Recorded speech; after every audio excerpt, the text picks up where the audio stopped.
by this kind of material or unduly disturbed by it, turn your radio off. In other words, don't listen. Now, we'll get back to it and into the phone lines in just a moment.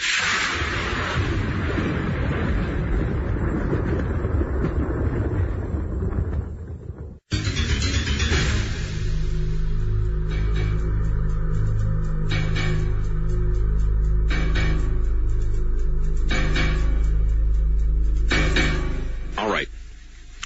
Here we go. If you're ready. Back to Palm Springs, California. And by the way, Mr. Templar, are you there? Yes. We have an affiliate right there in Palm Springs, KPSI. I wonder if you're aware of that. Yes, I am. I recently picked up your show. That's correct. Glad to be on in Palm Springs. All right. Is the answer man ready? Yes, I am. All right, Mr. Templar, here we go. On the first-time caller line, you're on the air Coast to Coast AM with James S. Templar and Art Bell. Hello, Art? Yes, sir. Turn your radio off, please. Radio is now completely off. All right. You are a first-time caller? First caller from Corvallis, Oregon. Wonderful. Mr. Templar's listening. Go ahead. Okay, I want to know how you tie the relationship between the UFOs, the extraterrestrials, and the spiritual beings which you believe to exist everywhere around us. Well, it seems like, as I said, they act just like demonic forces. Streeper mentions that he thinks they may actually be on this plane and come somewhere from inside this earth. And so they act just like spirits with the way that they psychically put someone to sleep and go walk through walls. So there may be a connection here. Maybe demonic entities actually come from alien sources. Hmm.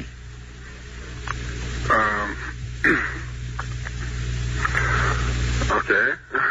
Okay. Does that answer your question? Not really, because I just don't imagine alien sources as being demonic.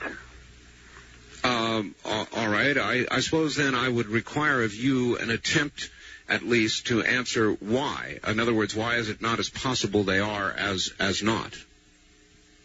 Because I believe there's a boundary between the real world and the spiritual world, and I think that if extraterrestrials exist, they exist in the real world, and the spiritual world, they can have what they want, and that's where you go when you're not around here anymore. Well, there's good and bad of these, of course. So we're not really sure of any of this. The research has to be done. But, we can write that on your tombstone when these negative aliens attack this planet, that you didn't think they were real. But there's some very bad things going on here, and, of course, nothing can be totally explained as of this point. All right. Thank you. Thank you, caller, and good morning. Write that on your tombstone after they attack? That is what you said, right? Yeah, I think so. You believe the attack, alien attack, is coming on this planet? We believe so. In the next 10 years, something's going to happen. Well, something is not the same as they're going to attack us or take us over, or something like that. Well, the government has a lot of different, very high-tech weapons to handle these. So there could be either mass destructions or some sort of armistice. But there's going to be communication, and there's going to be some bloodletting. If it came to war, Mr. Templar, would we win? I really don't know. We have some amazing weapons that we don't know about. I guess we better have. All right. Wildcard line 3, you're on the air. Coast to Coast AM with Art Bell and James Templar. Good morning. Good morning. Where are you calling from, sir? Albuquerque. Albuquerque, New Mexico, okay. I was wondering if this argon generator is being suppressed by the United States government. I understand the inventor, Mr. Reich, R-E-I-C-H, was held in prison 12 years. That is correct. Of course, anything to do with medical mafia out there, and you try and heal anybody, alternate methods, and that's what he was using using this energy to heal people, and they put him in jail as a quack, and he was persecuted because of this. And while his books have still survived and are readily available, generally these devices are not used by anyone anymore except for as experimental. I'm a layman, and the only thing I know about argon is it's a gas in physics.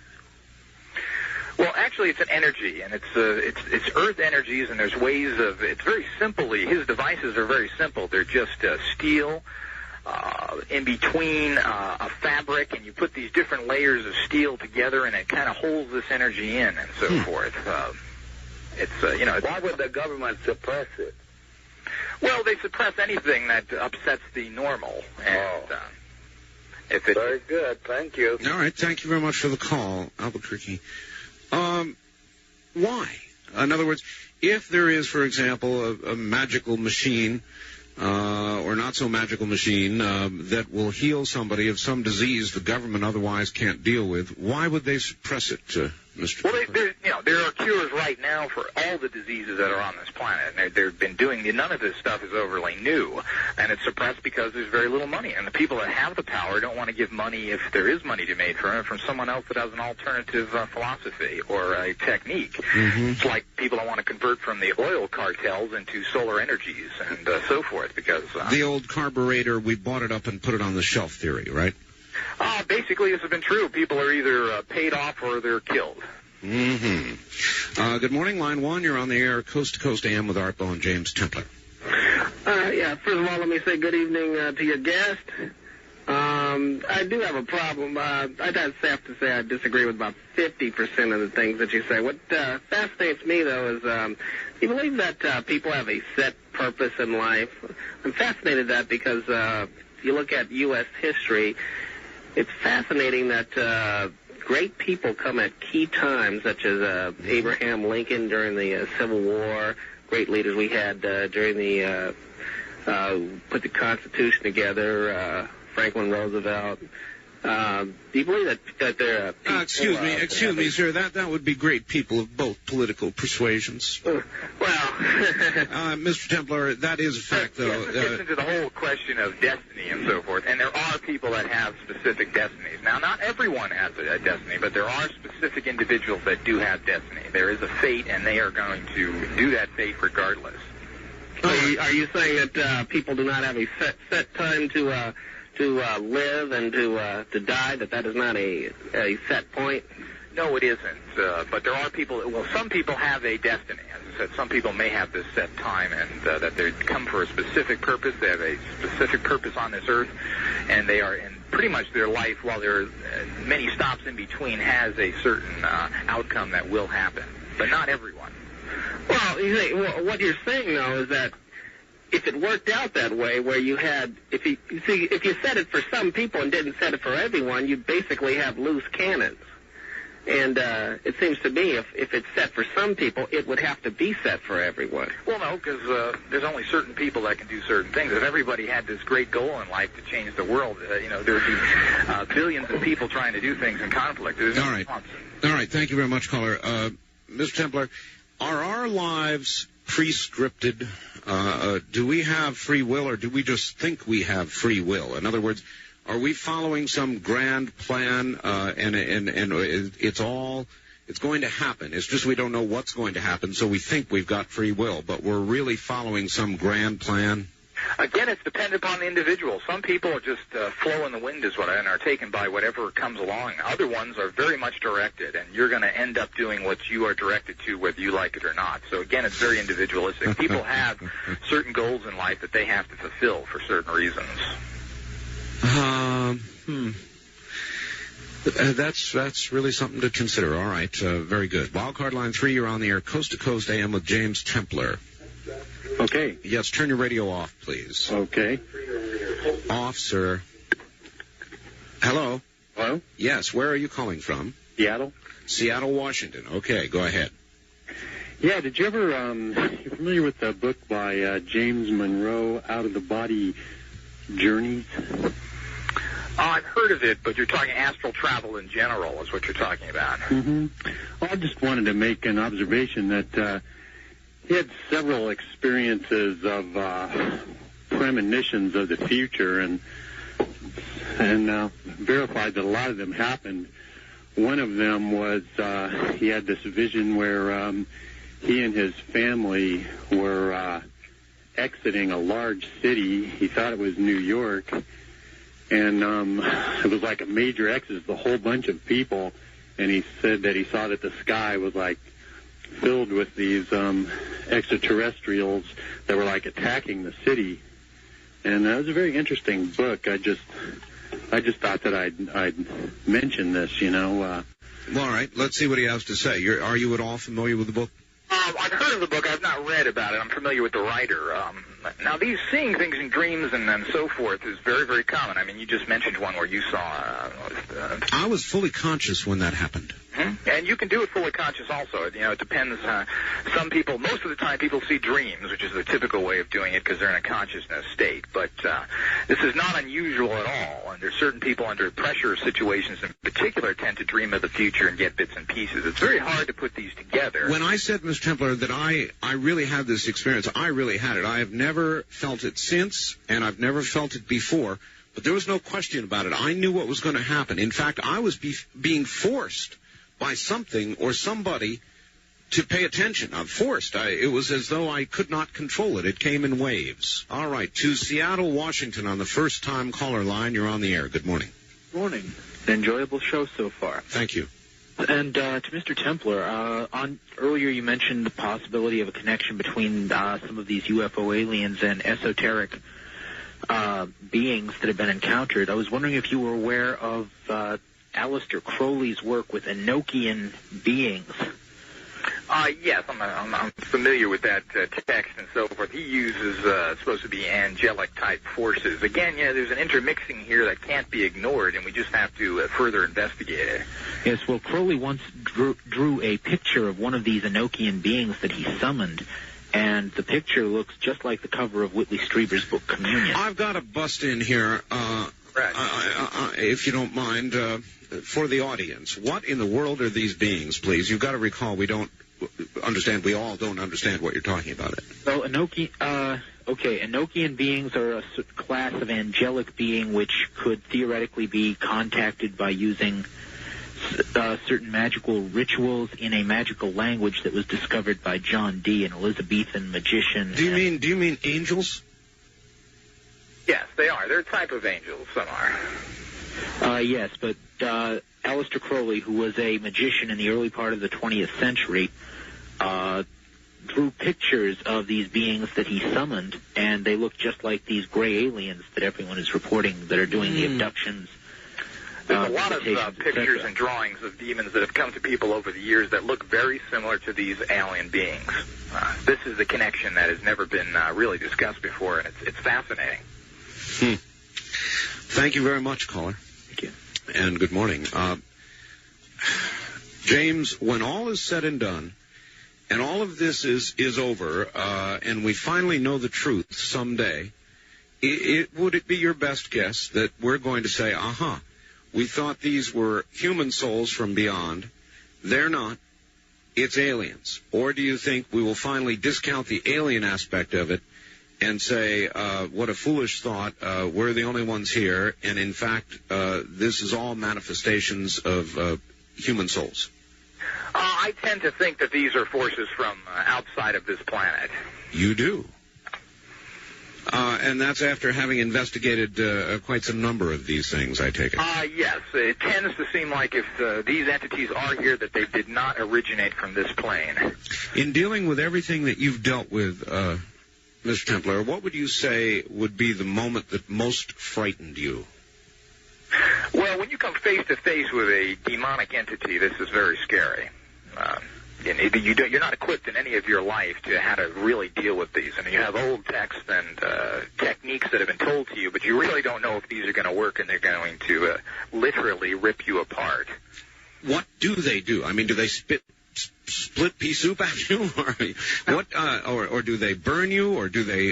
What's liable to happen? Depends on the type of it, but they can actually physically attack you, hit you, scrape you, just like any other type of person could do to you. They can enter your body and drive you insane, where you actually kill yourself. They can go into your immune system. They can have things fall on you. They can manifest in many ways, but generally they can actually go into your mind and drive you insane. How can you tell if somebody is possessed? Well, there are some characteristics that are very similar. The problem is that it's very difficult to know if someone's just mentally unstable or if it's for some demonic reason. All right, tell me, what percentage of the people in mental hospitals you think are actually possessed? People have this exorcist vision of this, so you must understand there are degrees of this. But I would say that 90% of the people in there have some sort of negative energies or entities within them.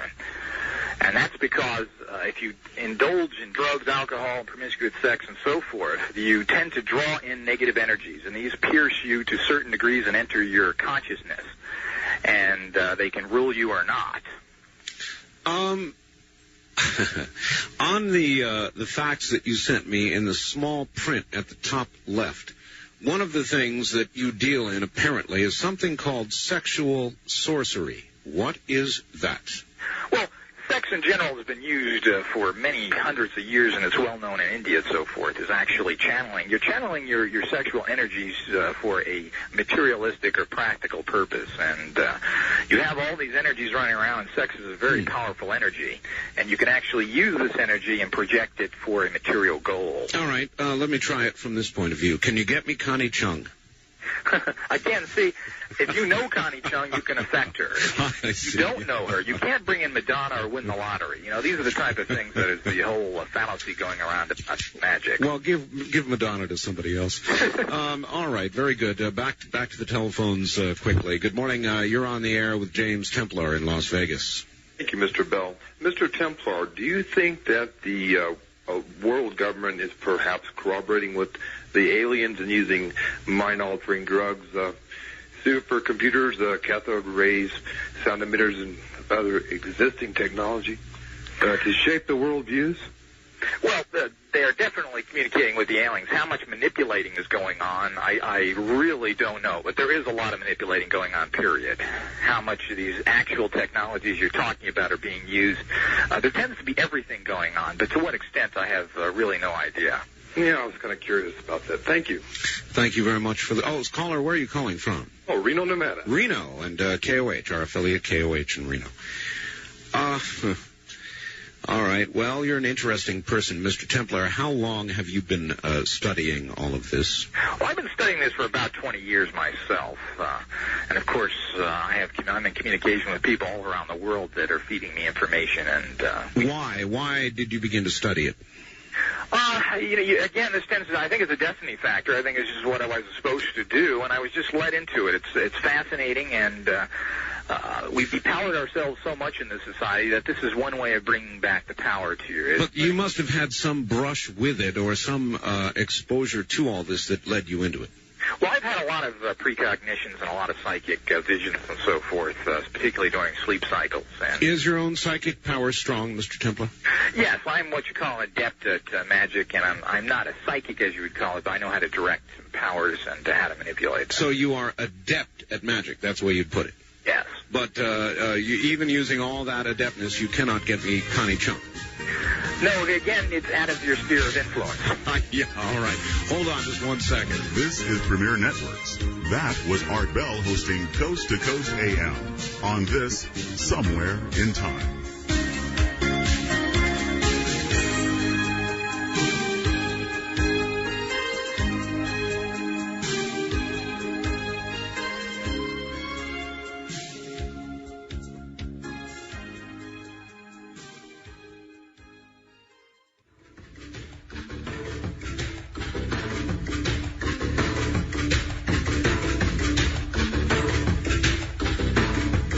Listening to Art Bell Somewhere in Time. Tonight featuring Coast to Coast AM from February 13, 1993. Well, good morning from the great American Southwest. And I've got a brief story that I want to tell all of you. And this is a true story, and I want to tell Mr. Templar at the same moment. Mr. Templar, are you there? Yes, I am. All right, brief story. This is a true story.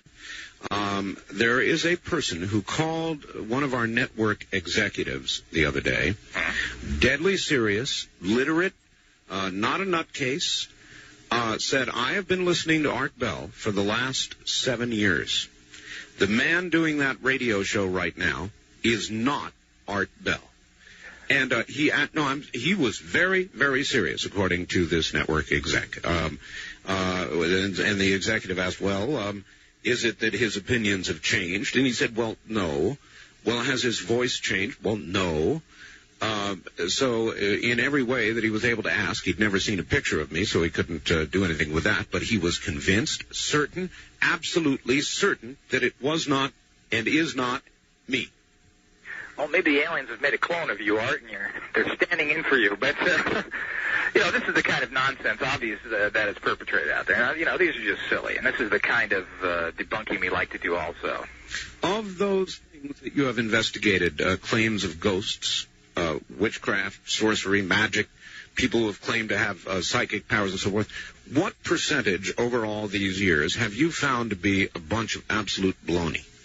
Well, there's so much misinformation, not only from non-occult people, but people in the occult, because they study only one little area, and they have only information coming in from one little area. We have information coming from around the world. We study everything. And generally, there's a good 30% of what people think are metaphysical things happening that are not. So that means a lot of people forking up money to talk to spirits, et cetera, are talking to frauds. That's correct, and there's a lot of that going on. And some of these people are very well-meaning, and they actually think they are channeling in something, and they aren't. They're deluding themselves. And this is the problem with anybody who gets in these areas, is that they may be very honest, but they're just deluding themselves. Why should I believe you're in the 70 percentile group? Well, again, none of this can be proved. But my philosophy is nothing can be proved anyway. We don't know what the common cold or acne is. So, all right. To the first-time caller line, you're on the air, Coast to Coast AM with James Templar. Where are you calling from, please? I'm from Tacoma. Tacoma, Washington. Yes, sir. How you doing, Art? I haven't heard your voice in about 3 years. It's been a while, I guess. Anyway, welcome back. Glad you're here. You're going to have to speak up good and loud. You're a little weak there, so ask your question, sir. Okay, I'm just curious, since they're convinced that... I'm having trouble. I can't... I can barely hear him myself, but I'll relay it. So go ahead, ask your question there in Washington. Okay, since he's convinced that the occult is real, how come no one's ever been able to claim the prize that James Randi offers? All right, that's a good question. Thank you. The question is, since you claim the occult is real, though you do offer up that there's no absolute proof, why has nobody been able to claim the James Randi, or the Randi prize? Well, first of all, these things tested under the conditions that he asked, many of these things can't be proven, and it's very, very difficult to put somebody on the spot and have them function this way. But from what I understand, there's somebody actually suing Randi, and he hasn't come through with his money. And, of course, no matter what you tell Randi, he's going to come up with some sort of lame excuse of what has happened or not happened. So, I take it you find him sort of an annoying burr.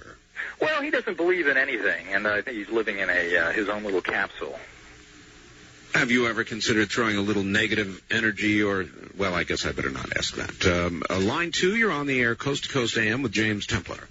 Morning. Good morning. Yes, I'd like to ask Mr. Templar a question.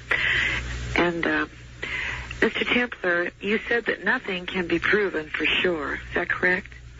Well, generally, yeah. I believe that in the scientific realm also. Okay. Then what makes you so sure that these spirits that are still lingering here are lingering here because they died violent deaths or they weren't ready to die? Well, again, most of these spirits will tell you that, and you can do. Oh, did they tell you that? Yes.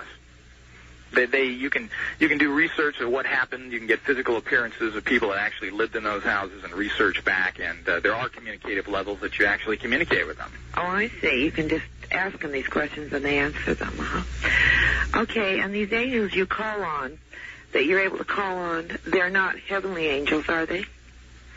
Well, there's good and bad energies. I'm not sure what you mean by heavenly. Yeah, a lot of people in magic and the witchcraft in general do use Christian entities. Okay, well, the Bible says different. The Bible says different, and it sounds to me like you believe in the New Age movement with the channeling, the imagery, the aura. That is New Age language. Well, these things, the aura is in the Bible, all these things in the Bible, which basically has been taken from all pagan sources. The Bible has no credibility whatsoever. I mean, if you've done any research into that text, you'll find out that it's been taken from the Egyptians and from the pagans. There were 6 deities born on December 25th. Did you know that, including Buddha? I beg your pardon? Do you know that there are 6 God forms that are born on December 26th? Well, see, that's why we celebrate Jesus' birthday on that. We wanted to knock out the pagan holidays, and that's what we did. Well, I mean, then you Christians should, because you've stolen every single pagan holiday that there is and named it for yourself, including building your temples on pagan ground. God said to conquer and occupy, and that's what we're doing. So we conquered their holidays, and we're occupying them. Yes, you're very peaceful, loving people. Yes, we are. Yeah, I noticed that. But you certainly aren't. anywhere near a Christian, you are definitely from the other side. Well, that's your opinion. Why don't you go out and kill some more pagans and show what you Christians have done over the last 2,000 years of the occupation? Well, you know what, Mr. Templar? There's been more murder in the name of atheism in the last 50 years. That's nonsense. Oh, no, it is? What about Stalin and Hitler? How many did they kill together? Hitler considered himself a Christian.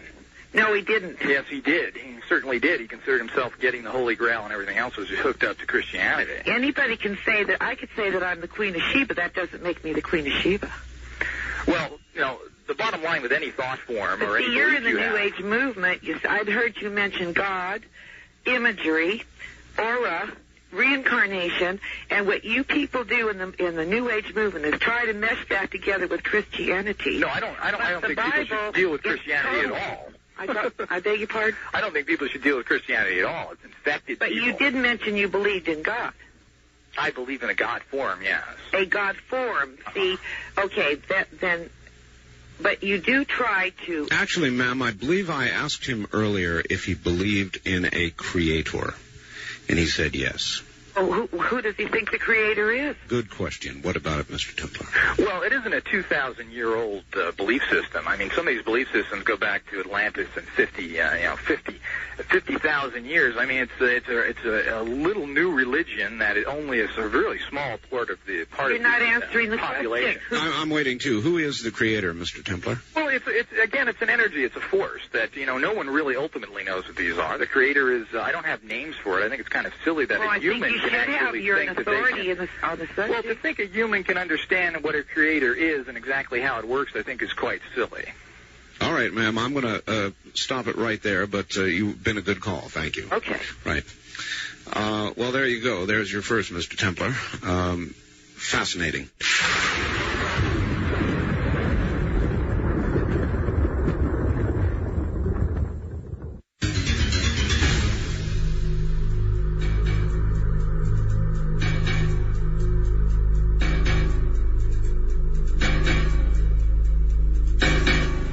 Mr. Templar, are you there? Yes, I am. Okay, back to it. Good morning. You're on the air, Coast to Coast AM with James Templar in Las Vegas. Where are you calling from, please? I'm calling from Seattle. Seattle. Hi. Again, KVI. Big time this morning. All right, sir, go ahead. Yeah, am I the only person in the world that thinks the crop circles are nothing but hoaxes? Crop circles, good question. Well, again, they tried to, I'm sure government-sponsored, they came up with two drunken guys at a pub in England and had them make a little crop circle. But, I mean, there's hundreds of circles that pop up overnight. There's no way anybody could do it unless there was an army out there. And if there was an army out there, then there would be all sorts of signs of it. So these things are very mysterious. Okay, what about the mutilations, like the cows and stuff? Again, these are very mysterious. They're perfect cuts, things that can't be done very easily. And it definitely seems like there's no tracks around it, and they're very mysterious again. Would you say it was either the occult or some aliens, and what possible use could the aliens have for mutilating animals? Well, again, they're using this this genetic material, and they seem to have some initial experimentations with it is the only thing we can come up with. There's no occultist doing this for any particular reason to use body, animal organs and so forth. I think that's all a bunch of silliness. What's exactly happening? Again, these things are just, we have pointers. All right, sir. Thank you very much for the call, Seattle. Mr. Templar, even here in Las Vegas, I am sorry to have to say, up on the side of a mountain here, towers over the town, they have found signs of ritual taking place, occult, satanic rituals, signs of sacrifice, the candles, the paraphernalia. It's going on around here. It seems to be going on around everywhere. What is that, please? Okay, yeah, this whole, there's a small group of people that are doing negative practices out there, and it's totally overblown by the media, yet I haven't seen a Satanist on television that's stealing money from people to build condominiums or is getting involved in hookers like Swagger did. I mean, it's a very small portion, and these people ought to be watched and prosecuted if they're doing any of these. I know, but Swaggert's fall from grace, Mr. Templar, does not diminish in any way for most Christians their belief system. I mean, it is a fallen man. Men are but men. Yes. Every day I see molestings from priests and ministers in the paper constantly. I think we ought to be watching where the real trouble is and not let Fair enough, Mr. Templar, but it sounds as though you've got it out for Christians, and I'm going to some degree defend them. You hear about it because it is the uncommon, not the common. Well, they attack everybody, and if it's something that makes you happy, fine, go for it. But basically, Satanism and animal sacrifice go back to Christianity. It has nothing to do with occultism. Oh, all right. Drink blood and eat the flesh in their ceremonies. Baptists drink a glass of grape juice. Now, if I was to tell somebody in my magazine that you ought to do a symbolic ritual of eating flesh and drinking blood, I'd be labeled as a Satanist and be hunted down. Yet the Catholics do this every day. On the first-time caller line, you're on the air with James Templar in Palm Springs. Good morning. Art, I just got one thing to say. No, you don't, because you can't call on that line. Wildcard line 3, you're on the air. Good morning. Oh, hello? Hello. Turn your radio off, please. Got it off. Tell us where you're calling from. I'm calling from California. All right. You're on the air with Mr. Templar. Just wanted to ask Mr. Templar if I can get any more information on his society. I'm very interested in it. Oh, don't you know we're going to give you some information. Mr. Templar, what does your society, if somebody like this lady writes to you or calls, whatever it is you allow, what might you send her to inform her? We're happy to send out some free information on the organization. We have an 800 number you can call after the show, which is 800-395 4467, and whoever's interested will send out some free information on the organization. Yeah, I lived in India quite a while and got very familiar with their magic.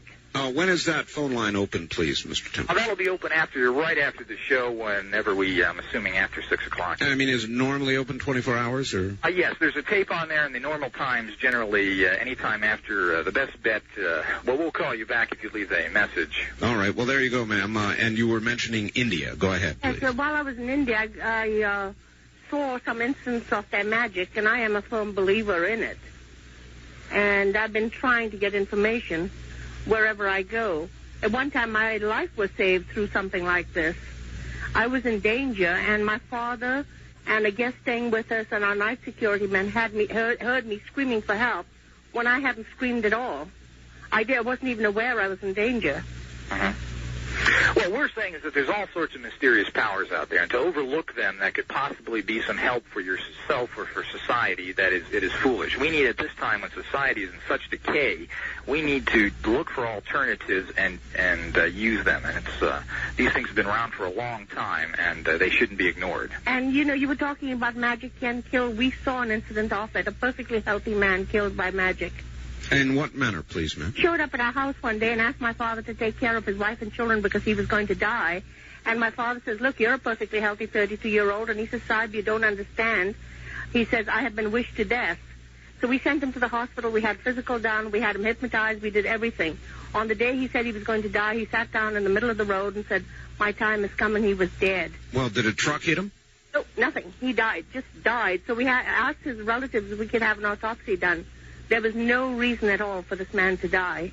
He was a perfectly healthy, approximately 32-year-old. All right. Thank you very much. Indeed, Mr. Templar, there are many times when people die without discernible cause.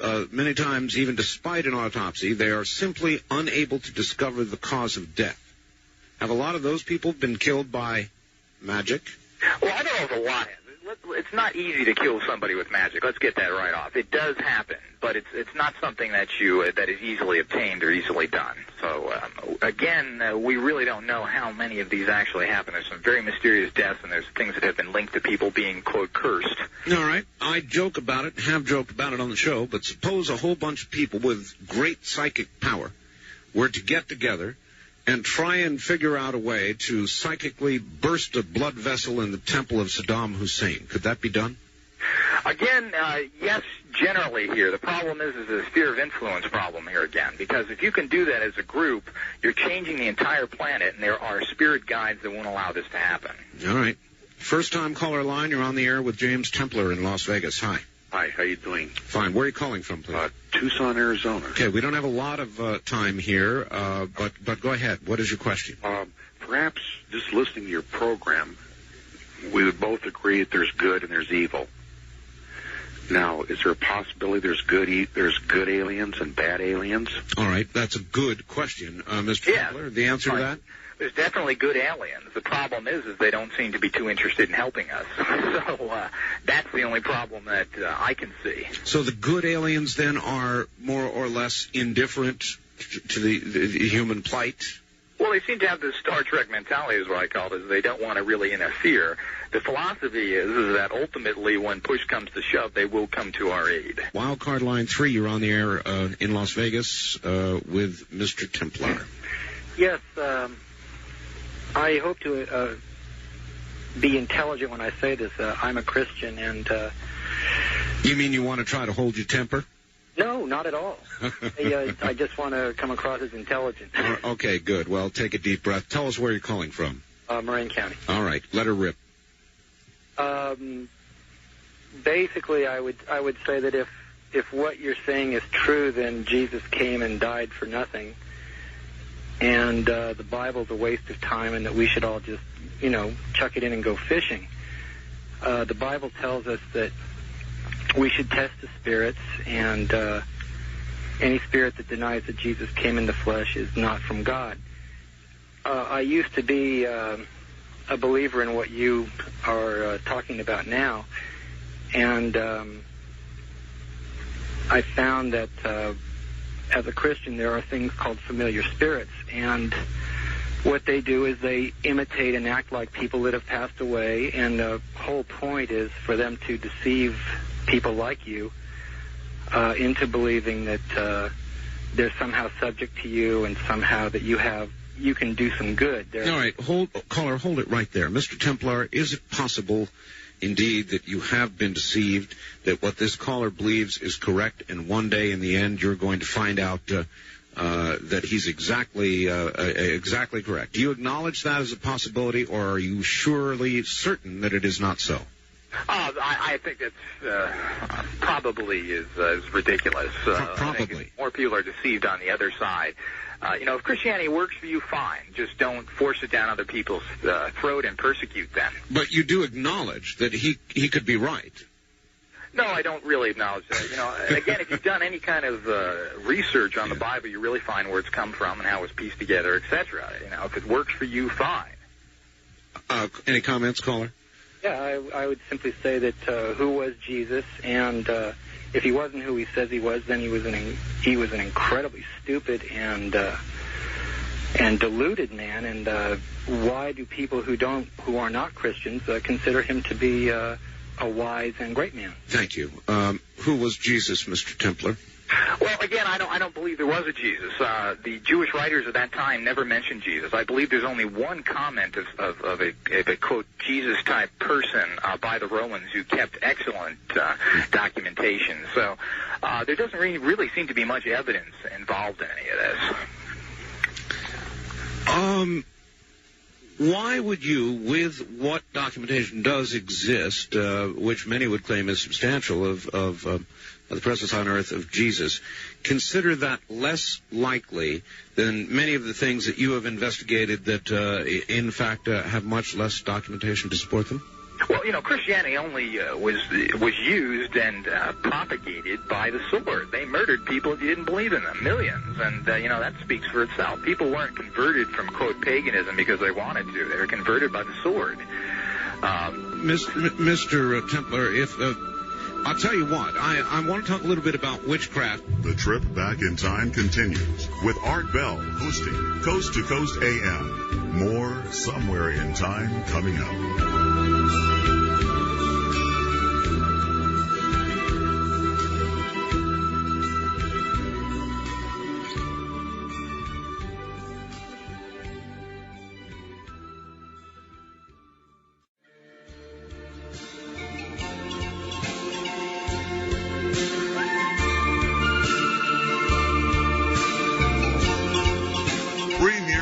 Presents Art Bell Somewhere in Time. Tonight featuring Coast to Coast AM from February 13th, 1993. We are in the nighttime, and this is an appropriate subject for the nighttime. It's pretty frightening stuff, some of it. Magic, witchcraft, which I'm about to inquire about, the occult, ghosts, things of that sort. James Templer, my guest, president of the International Guild of Occult Sciences College and Research Society in Palm Springs. Hope you're buckled in. And we'll get back to him in just a moment.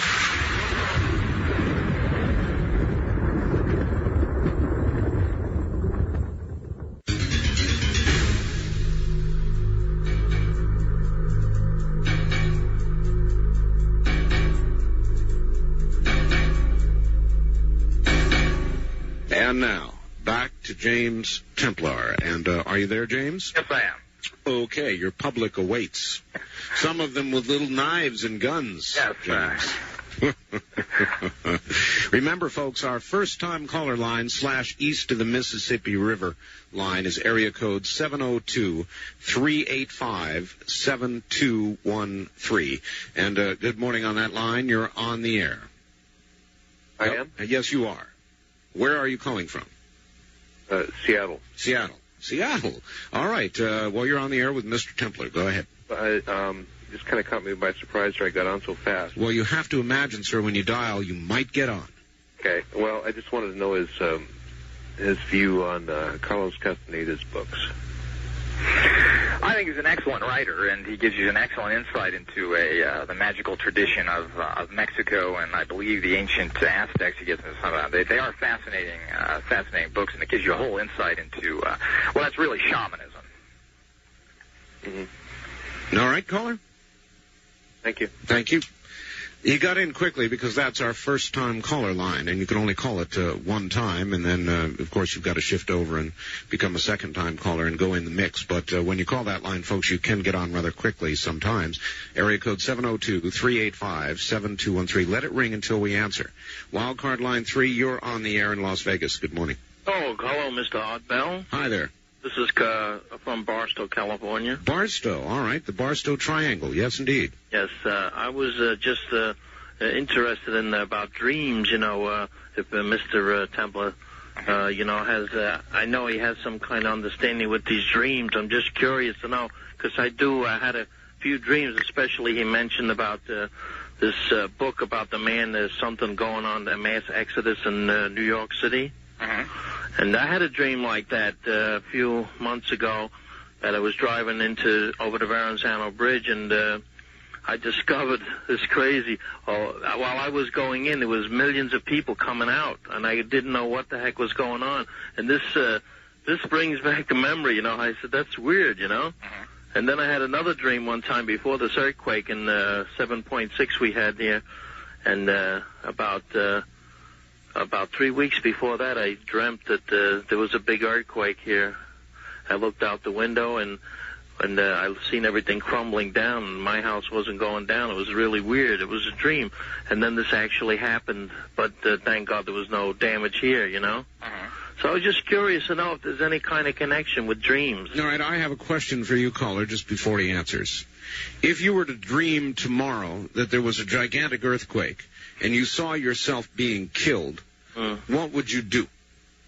What would I do? After having had your first experience, what would you do? Take precautions, I don't know. Well, I said now you saw yourself being killed. Would you wake up quickly and leave the state, get the hell out of the area? Would you actually, in other words, what I'm trying to find out is, would you act now, having seen it happen once, would you act on your dream? I probably would, but my problem is I'm confined here because I got an elderly mother, and I'm stuck, So I'm in a situation where I can't move. I wasn't being killed, actually. It was just a... No, I understand that. I was pushing it to the limit to see if you would act on what you believe to have happened to you. Thank you very much. Mr. Templar, comments? Yes, dreams are very deceptive. You have to do it like any other discipline, and that means you have to write down, see if they happen in your life, and follow it through. Most dreams are our minds releasing, and it's a tension thing and so forth. There's not much credit you can give to dreams unless you're actually following them, seeing if things happen in your life. Well, without something flashing at the top of the dream saying, real dream, real dream. Right.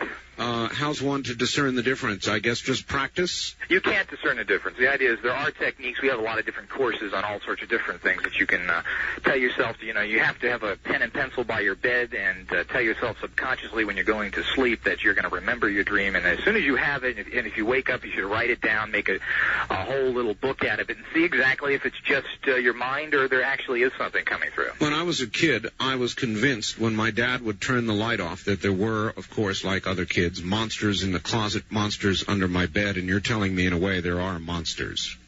Well, not really. What I'm saying is that you have to learn how to discern what is real and not, and that comes from training and from learning.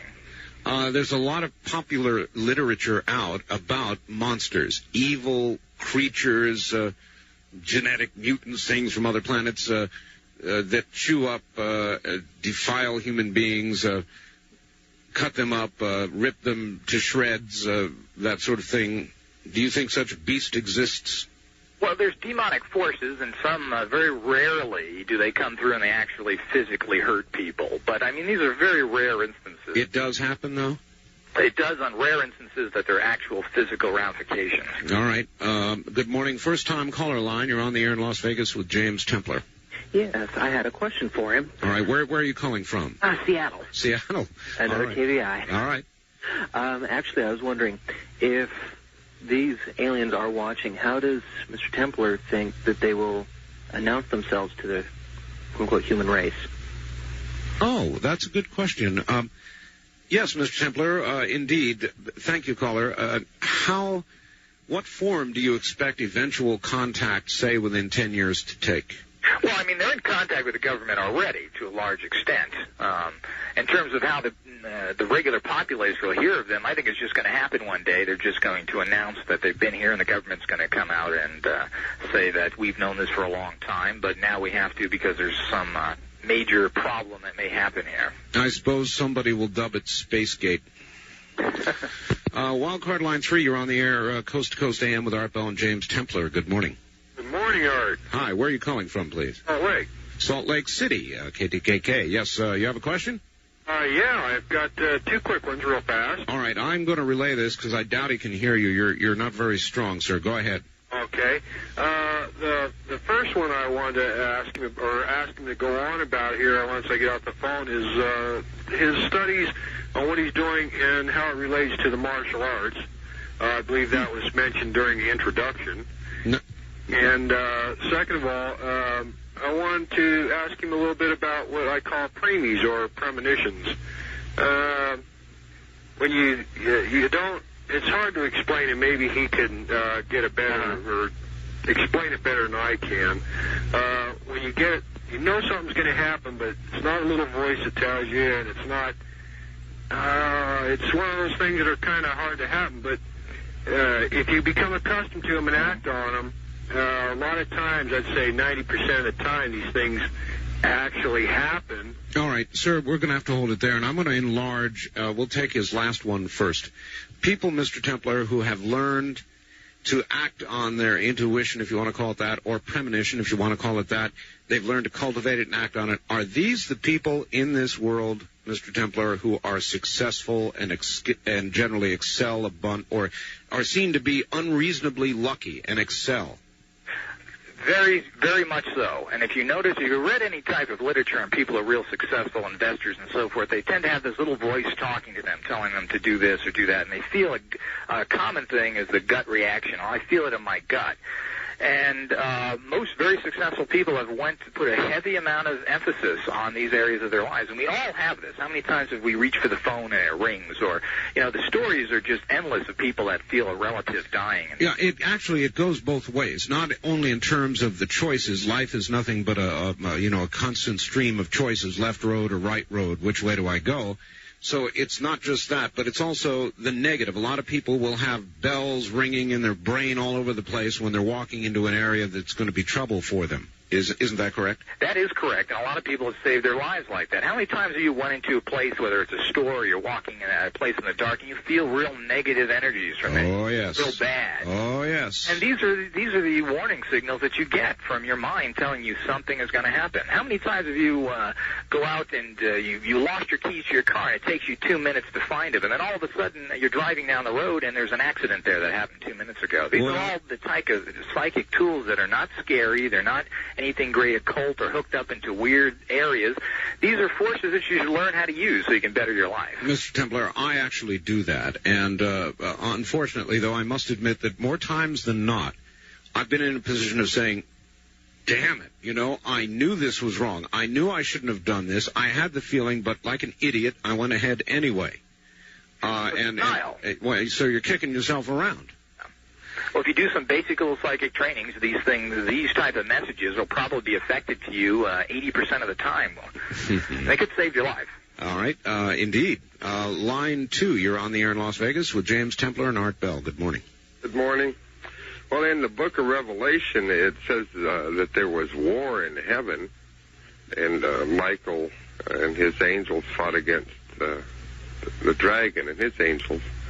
And it also says later in that... All right, so what is your point from that? What are you trying to suggest? In Revelation chapter 12, it declares that the planet Earth is being invaded by the devil himself and the demon spirit. So those are the bad aliens. All right, thank you. Is that something, Mr. Templar, that you would regard as valid in the Bible?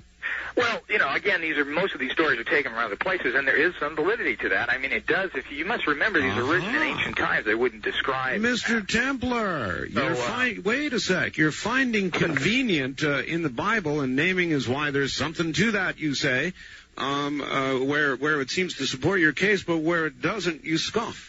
Well, no, you know, those stories are all through paganism. I mean, the Nordic tradition of Ragnarok goes into all that, and it very much looks like a alien attack, and all these things have generally been taken from these sources. Well, okay, but again, I accuse thee of finding convenient the passages that agree, and you get my drift? Yeah, I understand exactly what you're saying. It's a very human thing to do, Mr. Templar. You know, if the Bible works for you, great. As I said, I'm not on a tirade against Christianity. Well, I know there are going to be some that have heard it that way, and so on their behalf, I thought I'd get you. All right, to the telephones again, then. On the first-time caller line, you're on the air. Good morning. Good morning. Where are you calling from, please? I'm calling from Oregon. Oregon, all right. I have 2 comments and a question. All right. All right. I've been involved with law enforcement now for about 16 years. And the type of covens and witchcraft that are being talked about are more widespread, I believe, than your guess would indicate. I've also had to do some background and some studying on the subject. I wanted to say one thing about Mr. Crowley. He was described by your guest as a witch. One thing that's not widely known, I guess, unless you can go into his background, is that the type of witchcraft he was involved in was, and I won't get graphic, but it was sadistic, it was sexual, it was, as a matter of fact, it was so extreme that he lost a son. All right. Well, we're really getting an awful lot of ground here to cover, sir. Hold on just a second. All right, that's my question. My question for him is this. He's talked about having success in dealing with these things. My question is, what does he do? What authority does he use when he comes up against this that finds himself be able to prevail? All right. Thank you. And a good question it is, Mr. Templar. By what authority do you challenge any of these beings or attempt to help anybody free themselves of such a possession? Again, most people use traditions that they're involved in. Traditions means whatever belief system. Some people use Egyptian god form energy. You can use Celtic. You can use Nordic. You use energy forms to combat them with, and they're very effective. In terms of Crowley and so forth, I have no use for Crowley. I don't like his magic. I don't like his writings or anything else. He has survived, and I have absolutely no use for him or his writings. And in terms of satanic crime, you better start watching these ministers that are molesting hundreds of children instead of... and the renegade... I know. We have, in fact, there's a story about a priest molesting children who did it here in Las Vegas back in the 60s, I think it was, and that's running in the news right now.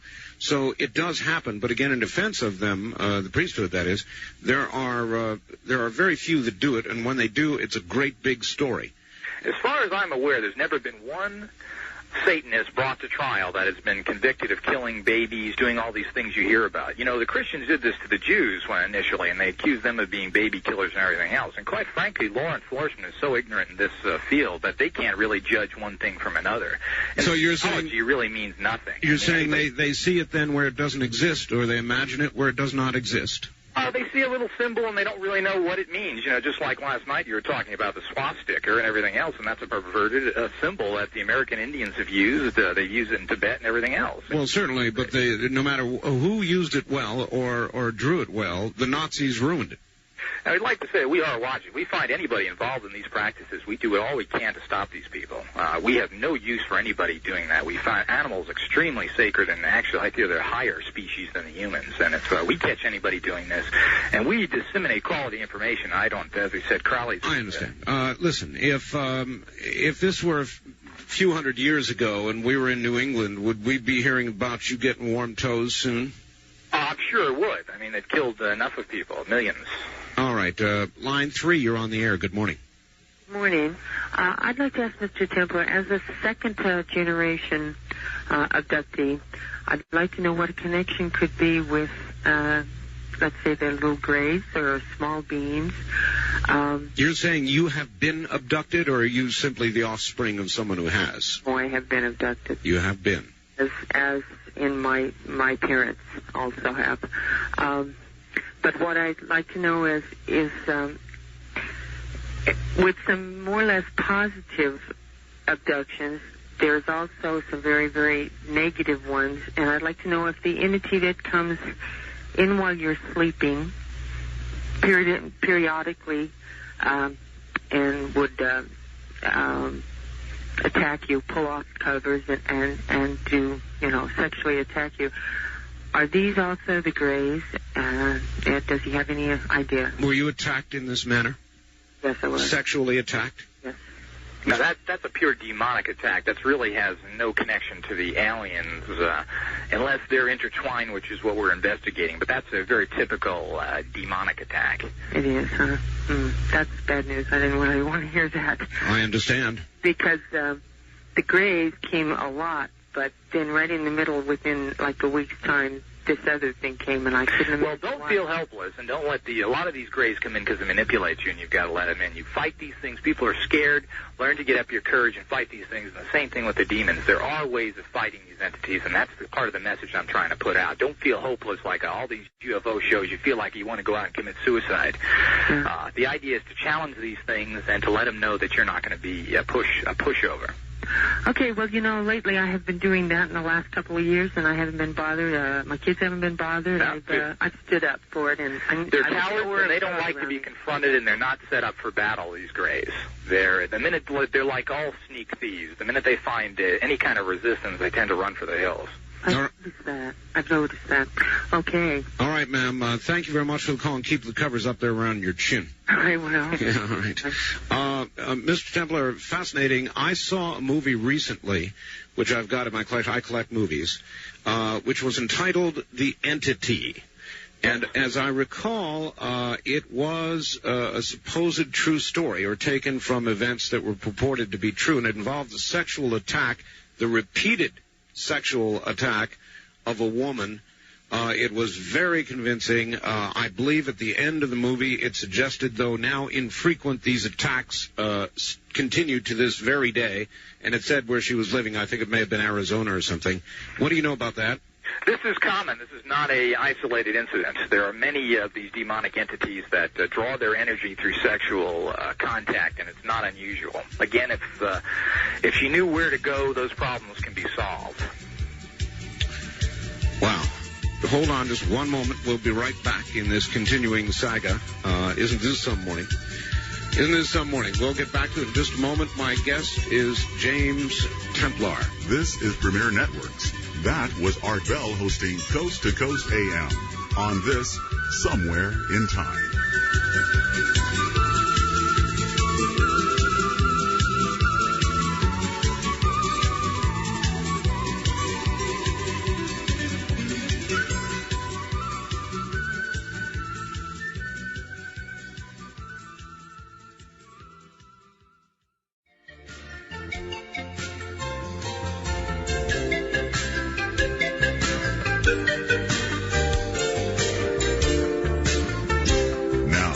Take you back to the past on Art Bell Somewhere in Time. Oh, man. We're into one this morning. James Templar is here. He's president of the International Guild of Occult Sciences College and Research Society. If you have questions, we have answers.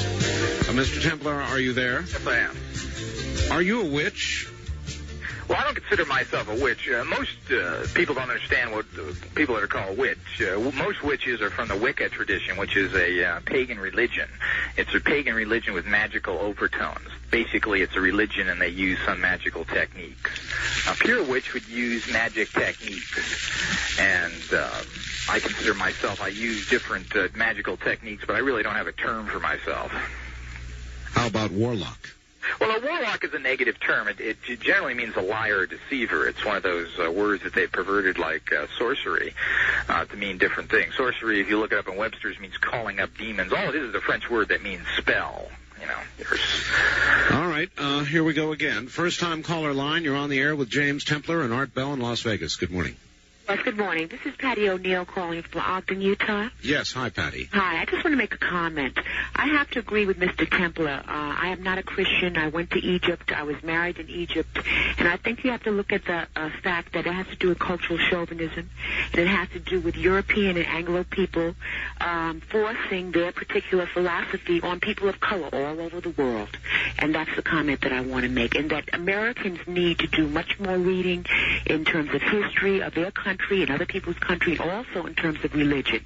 Anytime a person is not a Christian, they're considered somebody who's involved in satanic worship.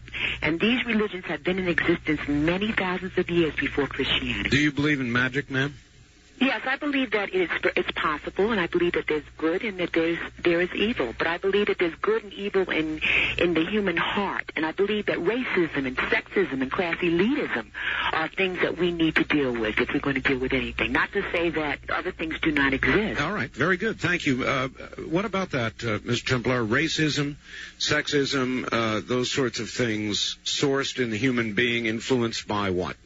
No, I think that she summed it up perfectly. I mean, that's exactly pretty much how we feel. And, if it works for you and you're involved in it, go right ahead. But we have more pressing problems than to worry about those things. We need to find alternatives to change this world before we just... Well, you're right. The world is a mess. Lots of weapons, despite the disarmament talk and all the rest of it. Mr. Templar, could magic, could sorcery, could witchcraft, could all of these things, if properly taken up by enough, save the world? Yes, and that's pretty much our message. Our message is to do something. The regular sciences and everything we've used as of this point, 2,000 years of Christianity, have brought us to the mess we are in right now. We need to look at alternatives and combine the best of everything into something to save this planet. We're more diseased than we have ever been. Our food chain is dying. The planet is dying. So we better do something and do it now. Are you an ecologist? Yes, I am. Very strong. Very strong. All right. On the first-time caller line, you're on the air Coast to Coast AM with James Templar. Good morning. Hi, how are you doing? Fine, sir. Where are you calling from? Las Vegas. All right, go ahead. I'm also a Christian, and I have a question for Mr. Templar. I think he's wrong on his facts about the Christians and the Christians didn't do the persecuting. The pagans did. And what happened is in 300 A.D., King Constantine, who was a Roman citizen, merged with the Christians, and he made like a pact with Christianity. And in doing this, the persecution that was done by him trying to convert the other Christians into this new belief or this new conversion that he had in 300 A.D. That's what was going on there. And so actually it was the pagan. Well, I mean, you can get into history ad infinitum here, and it's a long discussion. But right now we have a religious war going on in Yugoslavia, and it's the Christians that are massacring the Muslims. They estimate there's 50,000 women being raped. This is what Christianity is doing. Now, if you can't say that this is untrue, that's a religious war. Well, you better talk to the Muslims to find out who was butchered and how many so-called witchcraft. Okay, but see, you're wrong on your facts, though, as far as the what the Christians are doing, because we weren't doing the persecuting. What are you doing in Yugoslavia right now? What is ethnic cleansing? Okay, as far as that goes, I cannot comment on that because that's a typical Christian. All right, well, thank you. That he kind of tripped himself up there a bit. It is true that in the name of religion or religious differences, there are wars that go on all over the world, Miss Templar, not just initiated or prosecuted by Christians, but by many faiths, right? Well, this is true, of course. As I said, everyone's guilty, and paganism was not the perfect religion either. And I don't want to say that. I'm just saying that we need to get onto something that works, and if whatever works for you, that doesn't hurt other people. All right, line one. You're on the air in Las Vegas with James Templar and Art Bell. Hi. All right. Good morning, Mr. Templar. I'd like to get to some of the scientific things you were discussing in the first hour. You mentioned the helmets for protecting against, I assume, telepathic type impulses from the... No, against abductions, he said. Aliens. Right, yeah. And the orgone guns and interfering with the UFOs. All right, what is your exact question, actually? Helmreich and so on. Right. Well, the thing I'm getting to is that much of what you said in that first hour is verified or confirmed in a book called The Montauk Project by Preston B. Nichols, and I wondered if you're familiar with his work. I'm not familiar with that book, no. Well, it's interesting because it says, covers just about everything you were saying, and in addition, you might want to check it out. It has, because you mentioned something really major problem in the universe as a whole right now, that it was kind of unstable, and indicates in there that there is a rift in the space-time continuum between 1943 and 1983, which was a result of the Philadelphia experiment at the 43 end. All right, well, he's covering an awful lot of territory there, Mr. Templar. A rift during those years in the space-time continuum produced by whatever? Well, there's a lot of things that have happened. Again, it's really hard to document that those actual experiments did anything. There's a lot of different experiments going on, and there's a lot of manifestations that are going on now that are in such great quantities that something has happened between the spirit world and this regular world and the alien. That everything is coming together as a head here.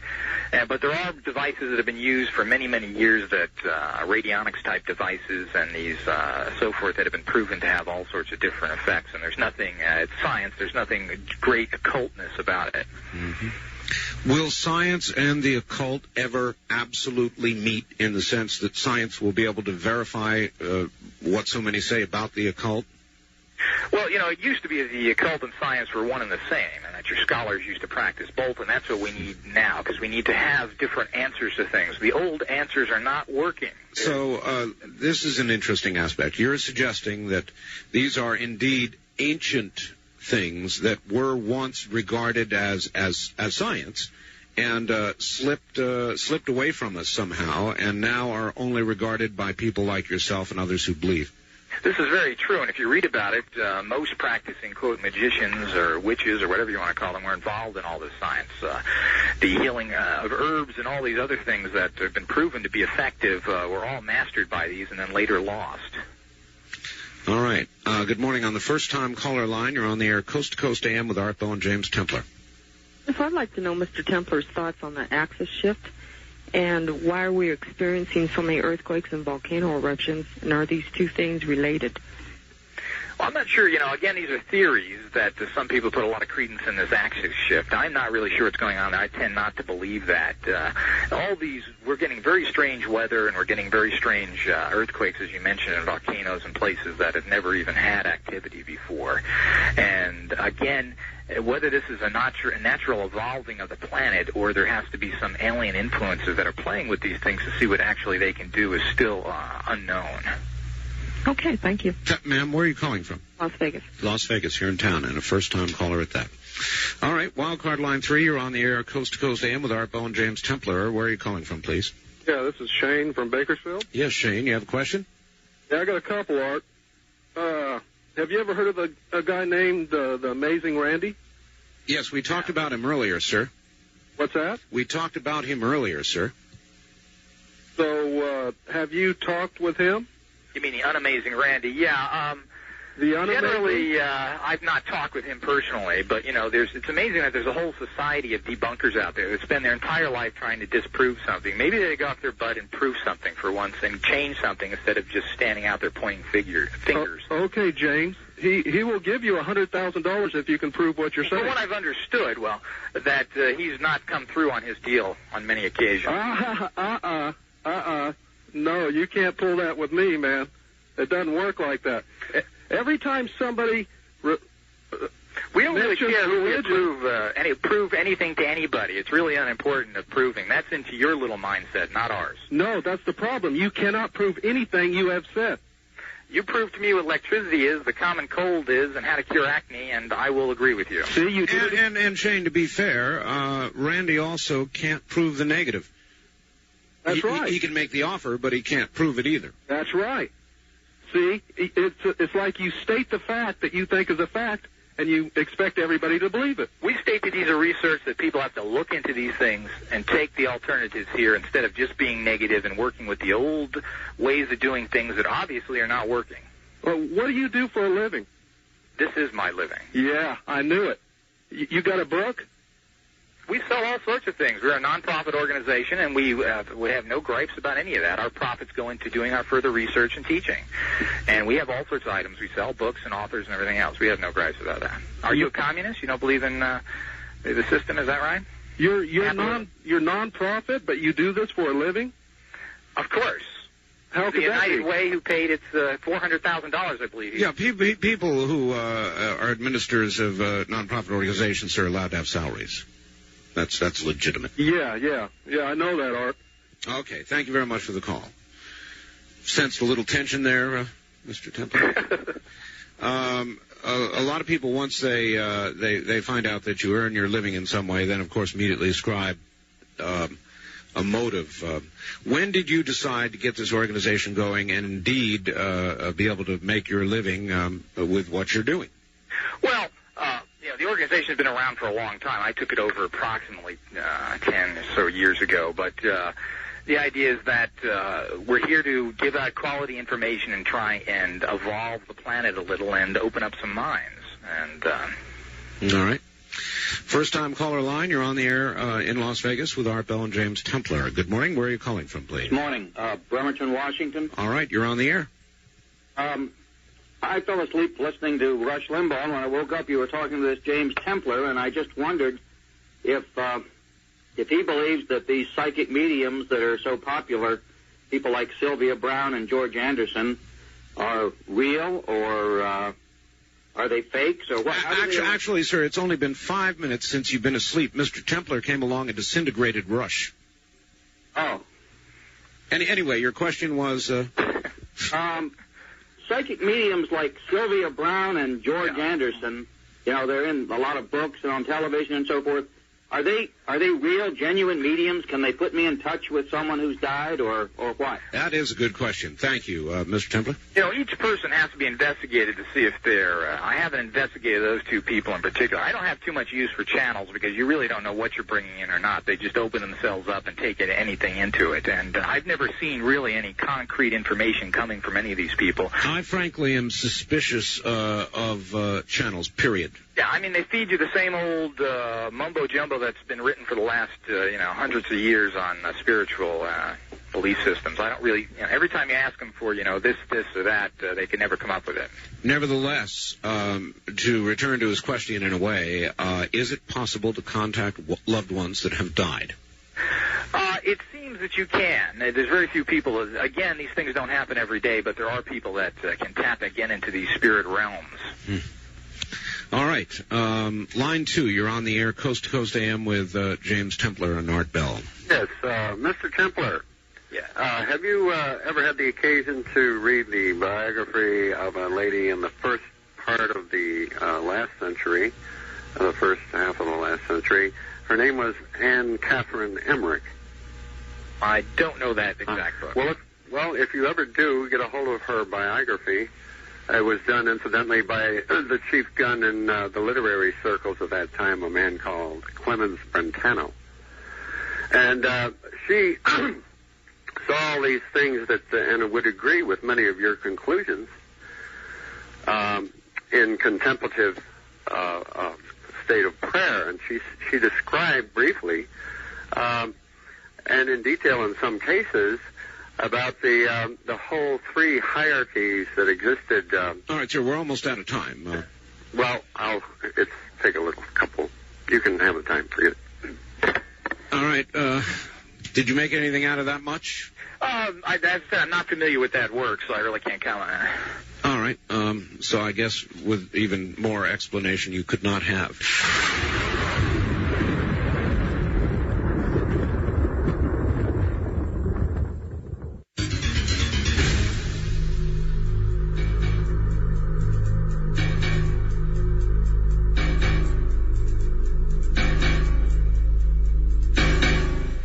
Are you there, James? I am. Are you holding together through all this barrage? I'm enjoying it. Good. Well, then here comes some more enjoyment. On the well, you would have been. Wild card line 3. You're on the air with James Templar in Las Vegas. Yes, I wanted to ask Mr. Templar if would he say that our government in the form that we know it is Satanism or a cult, and if so, does he have a plan how to be protected from it? Good question. Mr. Templar? Well, I don't think our government is satanic or in any way. It's just, you can believe how you want to believe in that area, whether you're a conspiracist or not. I believe there's probably a ruling group that does most everything, but they're not hooked up to any particular religious belief that I know of. All right, so then all those people who have consistently told me that Ronald Reagan was the devil incarnate are wrong. Now, that's silly. Okie dokie. On the first-time caller line, you're on the air with James Templar in Las Vegas. Good morning.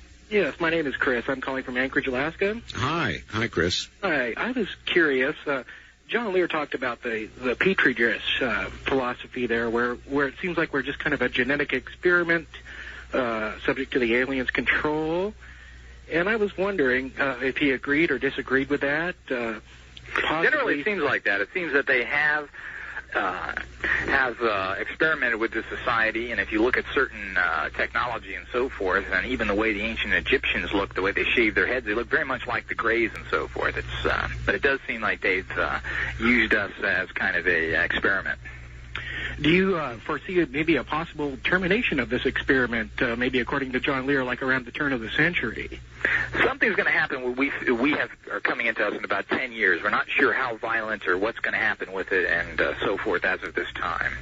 Do you think that maybe human beings have become maybe something gone awry and perhaps something that the aliens or whatever might fear or perhaps dread? Well, I don't think, considering how the humans are acted in general, them not having too much respect for us is pretty normal. I mean, we're destroying this planet. We really don't take care of anything. Our society really hasn't built much. So they probably look at us as a lower life form as we look at a person or an animal, I should say, in the zoo.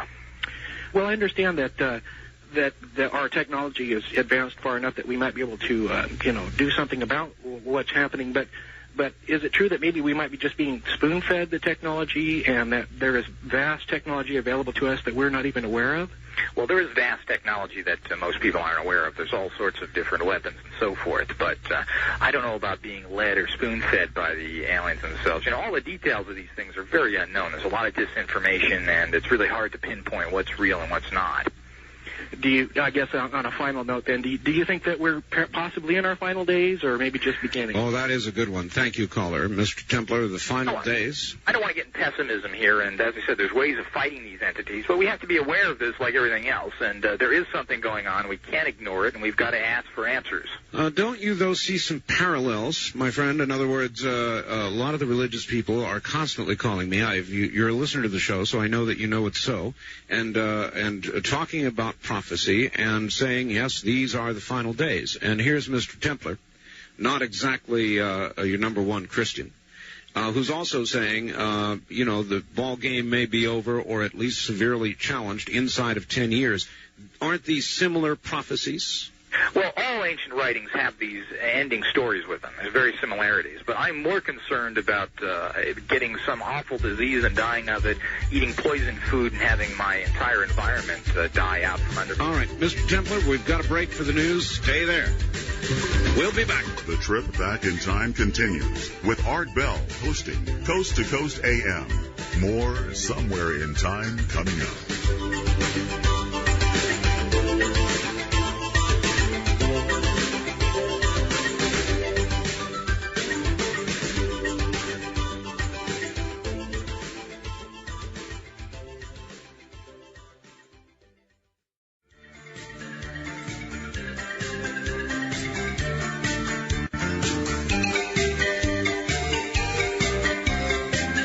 Listening to Art Bell Somewhere in Time. Tonight featuring Coast to Coast AM from February 13, 1993. Welcome back, everybody. I'm Art Bell. My guest is James Templar. He is president of the International Guild of Occult Sciences College and Research Society. We're talking about all aspects of the occult, magic, sorcery, witchcraft, life after death, UFOs. And I guess UFOs by many are considered to be part of the occult. So if you have questions in any of these areas, come on ahead. Remember, if you're east of the Rocky Mountains or you're a first-time caller to the show, you can reach us at area code 702-385-7213, 7213. And before the questions even begin, if you want a copy of this show, there's been a lot of information presented. You can obtain one by calling area code 702-873-3821.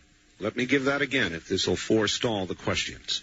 Copies of this show or any other show, including John Lear shows and others that we have run, come from a company called Quantum Software Solutions, Inc. And the telephone number to call to obtain the copy is area code 702-873-3821, 3821. Hope you got it. Mr. Templar, are you there? Yes. All right, back to the telephones we go. On the first-time caller line, you're on the air. Good morning. Yes, I'm calling from Chula Vista. Chula Vista. And I was wondering if Mr. Templar had any comment on Ouija boards as like in use as a medium, and I'm sure you might have a couple of comments, Art, and I'll wait for my answer off the air. Humorous, sir. Thank you. Why don't you go ahead and spend a moment or so on Ouija boards? What should people that have them in the house do with them or not do with them? Well, I generally don't recommend people playing with them because, as I stated before, the type of spirits that are drawn in by them tend to be low-level spirits that aren't really out for the good. There are better, quote, divination systems, which are fortune-telling systems that you can use that are much more reliable. Why did the Ouija board work when it did? What's the whole theory? Several hands on a little widget. Whatever. Well, some people even use it together, which is even more dangerous, but, use it by themselves, I should say. But again, you're drawing in spirits, and it's supposed to be actually moving this. Of course, you yourself are the channel through it, so again, it's difficult with that special type of system, again, with getting credible information, because if you got your hands on it, you are affecting it directly. So it's a game, and it was popular one period of time, but it's really, I wouldn't put any credibility on it other than a party game. Mm-hmm. All right. Wild card line 3, you're on the air with James Templar in Las Vegas. Good morning. Hello, hi. Hi, where are you calling from, please? St. Louis, I'm sorry, calling from Seattle, Washington. All right. And this is the one talking about UFOs? Yes. Okay. Do I have a question, right? Okay. I'm surprised that I got it through. I understand. Just gather yourself together and go ahead and ask. Okay. What I want is okay, like I have been having dreams and nightmares, okay? And like I know it's something around me, but I don't know what it is. But the dream that I had, like I was going down my steps and when I was going down the steps, like it was God. He had his arms around me, but it was this big black dog. And this black dog was looking at me, and I told the dog, if you was a good person, you can be with God also, too. And then God said that couldn't possibly be my child. And the dog looked at me. But then after that, the dog came all the way through the back of my window, okay? Then after that, it opened my door. My door is always locked, so I don't know how the dog got in. But I was dreaming that the dog was over me, and I was talking in my dream, you know, and I could hear myself talking, trying to wake up. But I was saying that the dog was saying, I will get you, you're not ready to fight, I will get you. All right, there's one aspect of it that I didn't understand. Are you saying that your dream actually turned into reality, that there actually was a dog in your room? No, I said, no, okay. Look. So this was all a dream? Right, but see, at the same time I woke up, I could hear myself talking in my sleep, like I'm wrestling, trying to wake up. Sure. Mr. Templar? Well, again, dreams are very unreliable. So, if you get the same dream over and over again, it may either be your subconscious or some sort of spirit being trying to warn you. You have to, again, write these things down and see how they manifest in your life. If you get the same over and over again, something is trying to be told to you, as I said.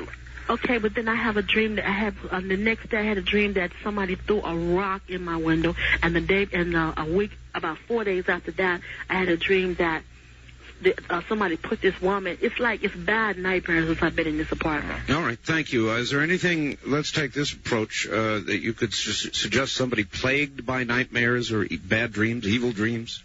Yeah, well, again, there's meditative techniques and so forth you can do. If they get constantly plagued, they should possibly seek some help with it. But again, dreams are so unreliable. A lot of this comes to your personal fears and to your own basic psychology. So it's you've got to really research these things and know what you're talking about. Do you remember the movie, Mr. Templar, Forbidden Planet? Vaguely, yes, out of the 50s invasion. That's right. It was an older movie.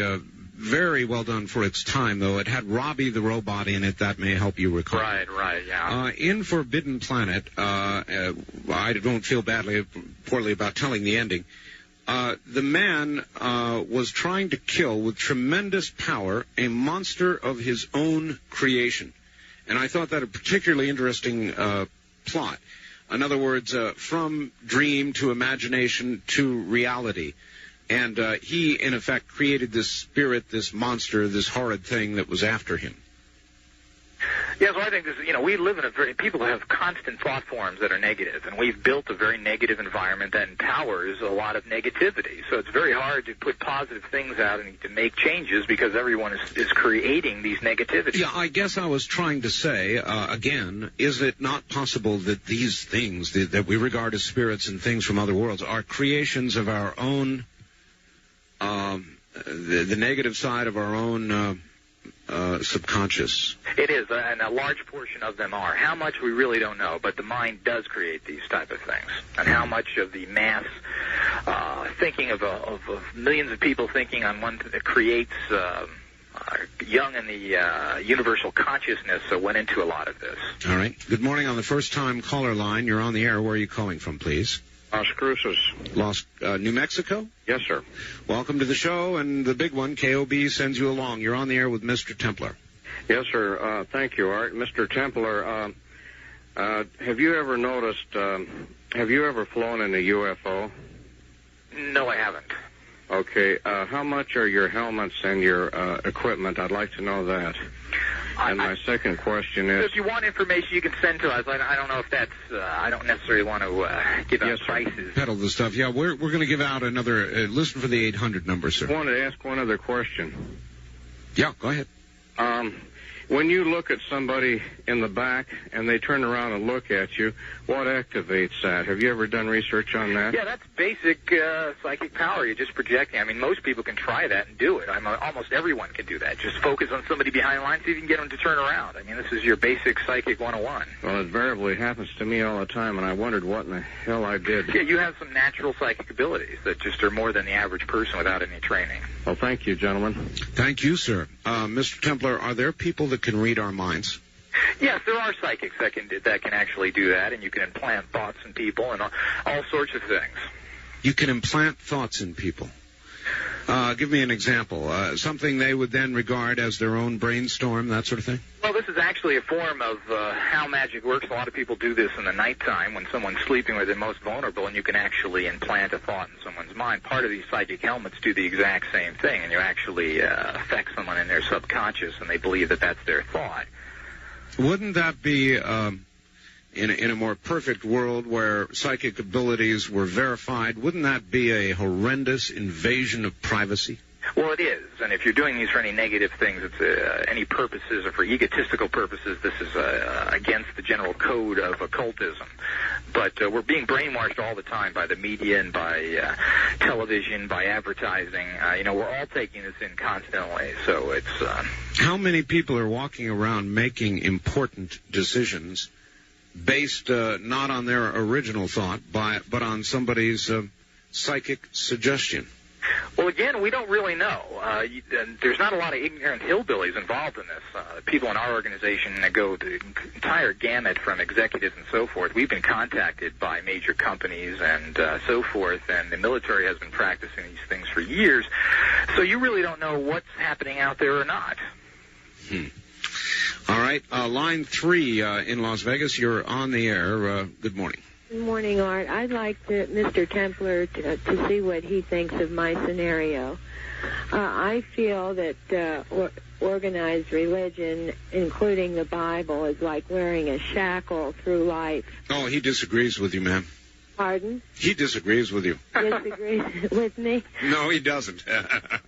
And also that the closer you become to nature, the more perceptive your senses are. Maybe I'm not making sense. It's because it's... No, that's typical paganism, which I tend to agree with because I'm a person evolved in nature. But, we need to get over religion and get to answers to things and solve our problems and stop getting bogged down fighting each other. Exactly. And you also kind of develop a sixth sense when you have more contact with nature and less human contact. Do you agree with that? Yes, I do. And, I tend to have the Ross Perot philosophy that, we need to put everything aside and get to the answers here. And there's a lot that can be learned by nature. And I know, but Mr. Templar, one thing Mr. Perot does not put aside is religion. Generally so, I guess. Mm-hmm. All right, thank you, ma'am. All right, thank you. Have a good morning. Lord, this is fun. On the first-time caller line, you're on the air in Las Vegas with James Templar. Good morning. Well, one comment on Ross Perot, in his speech just before the election, he said that he had a voodoo stick that was given to him. Yeah, hold on, caller. It's interesting, I thought. A voodoo stick. Well, that's true. He did, and he used it as a pointer or something. Caller, go ahead. Okay, this is TD from Redlands, California. Redlands, I find it quite interesting. I'm 50, and I've been involved in the esoteric study since I was 20. And I was a practicing lay hypnotist doing hypnotherapy and also past life for about 18 years. I find that you're very credible.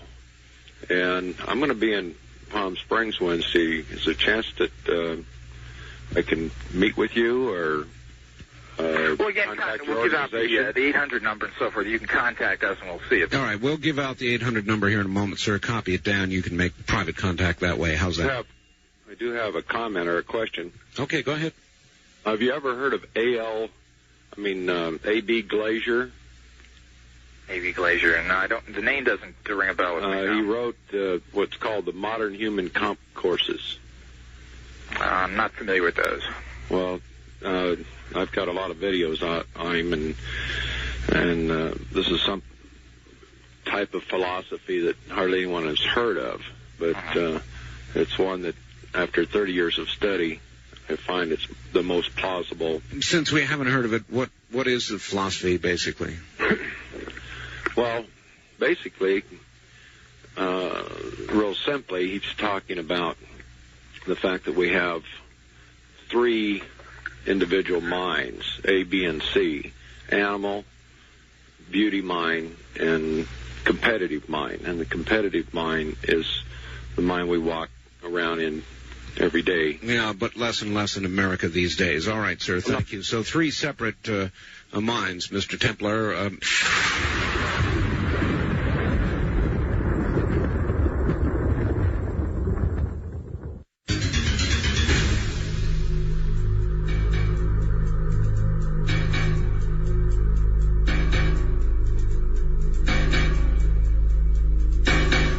Line 1, you're on the air in Las Vegas with James Templar. Good morning. Yeah, good morning.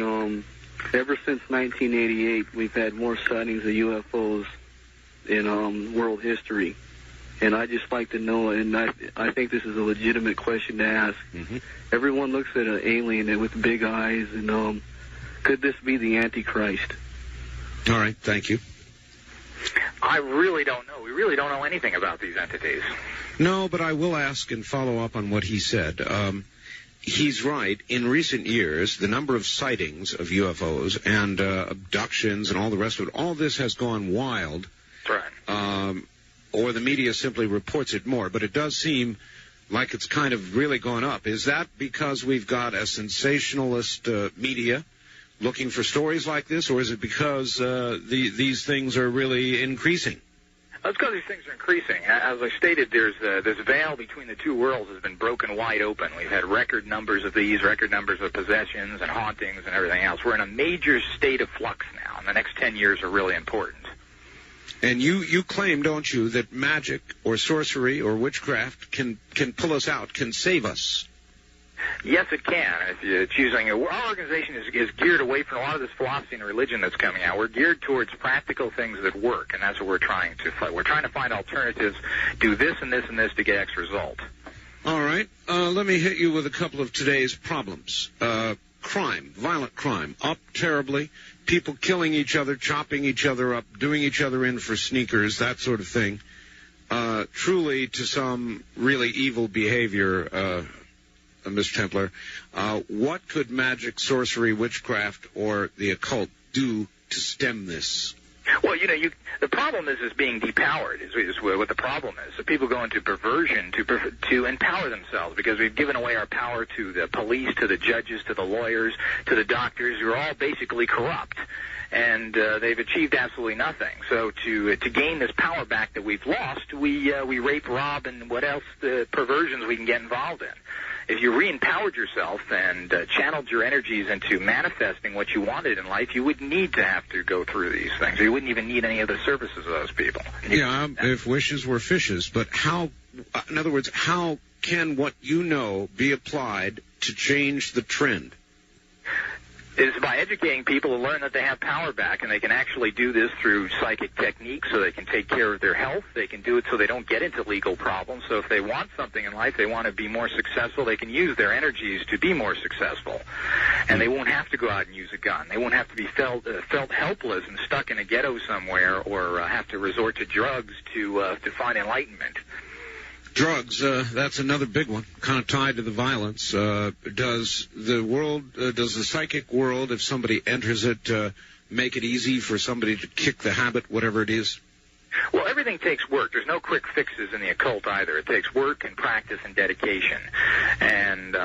But there are answers. If you learn how to calm your body and you learn how to get off of these, you won't need the highs if you learn how to properly channel your energies. Because you're doing it for an escape because you're disillusioned for some reason or another.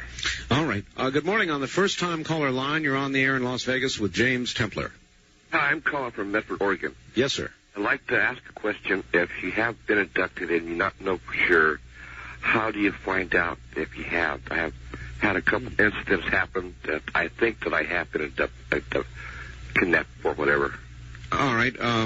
Well, that's a good question, but it's a very general question. Why don't you tell us what led you to believe that you'd been abducted? Maybe you could help there. Okay, I was about 14 years old, and I had a paper route. It was nighttime, and I was on the way home, and I had to go over this big hill. And about 200 feet before I got to this hill, there was a light that lit over above me. It was not a street light. This light was following me, and it scared the heck out of me. I remember crying. I remember getting to the top of the hill. I mean, being at the top of the hill, but I don't remember going all the way to the top. And it bothered me for some time. And then a few years later, when I was 21 at the time or older, I heard this really strange noise. And my thoughts immediately went back to that time. And I scared me so bad I almost potted my pants. I was crying. I said, "Oh no, they're back." All right, sir. Thank you, Mr. Templar. What would you tell that gentleman? Could he now, today, find out if he'd been abducted? Is there a way he could check that out? Well, it's real difficult, but I mean, generally the way it's done pretty much from all the cases and all the authors that have written on this subject is you have to go through some hypnosis because everything is still in your mind, and you have to be able to bring those out, and you have protective elements that won't allow this to come to your normal consciousness. It is true, Mr. Templar, that through regressive hypnosis, people relate things that they couldn't otherwise have knowledge of, and why is that not accepted by the larger community as proof? Well, I'm not really sure because hypnosis is pretty much considered, I mean, they've used it in law cases and everything else as they've stated. But again, it's like everything else. You can't repeat it 100% of the time, so it's considered not a science. So unless it's completely repeatable, science scoffs. That's correct. But still, in the realm of science, people with languages that they don't know and knowledge they couldn't possibly have would seem to be some sort of hard proof. You would, and this can happen with many, many people. It's not the odd situation, and as I said, these have to be researched and put more energy into it. All right, we pause here while some stations join the network, so stay right there. You're listening to Art Bell Somewhere in Time. Tonight featuring Coast to Coast AM from February 13, 1993.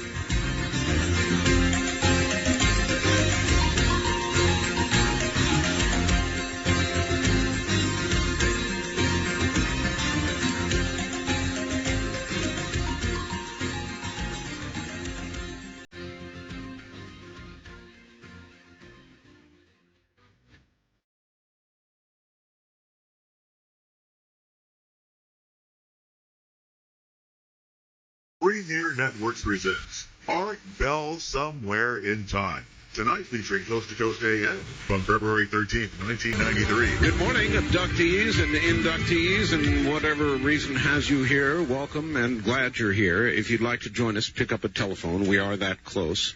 And, Mr. Templar, back to it we go. On the first-time caller line, you're on the air. Where are you calling from, please? From Reno, Nevada. Reno. Yes, sir. I wanted to ask Mr. Templar, does he believe in Satan and his demons? Well, Satan is part of a specific belief system of Christianity.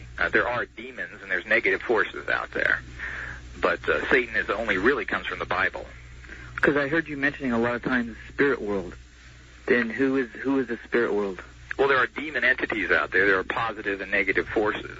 So good and evil, God and Satan, that type of spirit world? Yes, it's like everything in life. There's generally a positive and negative of everything. He pretty well agrees on the entities, sir. The disagreement seems to come on the source. On the where the spirit world came from? Yeah. Okay, so if you don't believe in the biblical spirit world, what other spirit world could there be? Well, there's a whole spirit world. Christianity is only 2,000 years old. I mean, you're talking about religions that go back 50,000 years, if you want to really go ancient. So these are nothing new about any of these philosophies. Okay, because I'm thinking about, like, the Israelites were commanded not to go after other gods, and if a prophet or a dreamer of dreams said, let's go after these other gods, that person would be stoned to death. And I kind of, you didn't know how to label yourself as to what you should be called. But well, how many healed and partially healed wounds are on your forehead, Mr. Templar? Well, the love God has a lot of disciples that are filled with hate. Well, that's true. I mean, when you were mentioning the ethnic cleansing in Serbia, I was thinking that even Israel was commanded to cleanse their nation of all these idolaters. Well, I'd look at any belief system that states to cleanse any other group very leery. All right, sir. Thank you very much for the call. Right. Yes, indeed. Wildcard line 3, you're on the air in Las Vegas with James Templar. Oh, good morning, Art. This is Bonnie. Did you ever get any information from George Green? Not as of yet. No, Bonnie, where are you calling from? Well, I'm calling from Clear Lake, California. No, not yet. But he's right in Carson City, I found out. Mm-hmm. And I'd really rather be hearing him. But did you see sightings tonight? No. Do you have a question for the guest? Well, yeah, it had to do with Ouija boards. All right, well, hit him then. Well, he's just claiming sort of everything. He's sort of like a charlatan. But tonight on sightings, they had these army guys and one girl who did this thing, and it came up with some incredible predictions that came true. They went AWOL from Germany. They were so astounded by it, and they weren't even court-martialed because the information was coming through. Did you get all that, Mr. Templar? Yeah, I did. I mean, you can use, it's like it's the difference between being a caveman and going after a proper divination system and somebody who's more of a scientist. There are just better ways of doing it. Some people, like anything else, have some natural abilities. They pulled in something interesting, and this is usually the exception rather than the rule. There are amateurs and there are pros, is another way to put that, ma'am. I'd rather be talking about real UFOs like George Green does instead of this malarkey. All right. Well, I think that she should be cautioned for calling it malarkey, because whether it's George Green or John Lear or any of the other UFOologists, most of them will talk of connections, some of them more extensively than others, but many of the UFOologists feel there are connections to exactly the kind of thing you're talking about, Mr. Templar, because I've interviewed a lot of them. I know. Line 2, you're on the air in Las Vegas with James Templar. Good morning. Yeah. Hi, Art. This is Bill from Las Vegas. Hi. How you doing? I have a question for Mr. Templar. I wonder if he knows what year he's living in. Well, obviously that's a trick question. That's obviously I know what year we're living in. Okay. What is the point of that? All right, go ahead, caller. Just spring the trap. 1993, right? And it's 1993 years from what?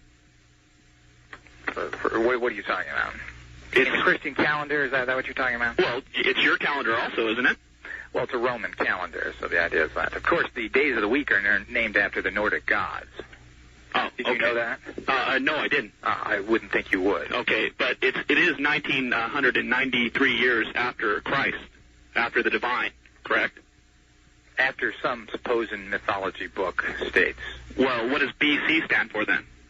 I don't need a history lesson. What's the point of this? You obviously have your belief systems. If you're happy with them, keep them. I don't think you should shove it down everybody else's throat or murder people in Yugoslavia for it. Okay, the point is, if Christ, you say, isn't documented, which he is majorly by a bunch of different writers, not just one Roman writer. I mean, if you look into Pontius Pilate, you'll find a lot of documents on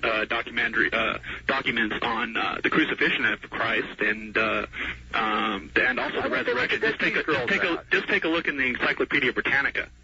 I don't really go by any of those sources. Most scientists, or I should say researchers in that, are coming from a prejudiced point of view, and they really don't know what they're talking about. We don't have any Encyclopedia Britannica is a Christian.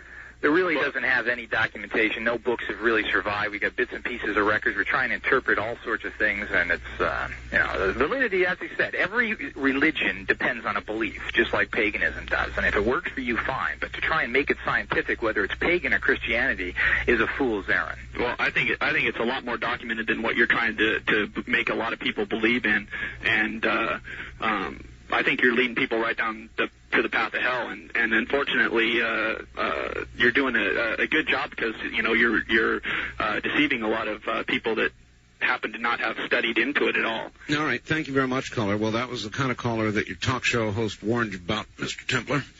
You're leading all of us down to hell, the path to hell, and you must have at some of your quiet moments concerns that you might be doing that.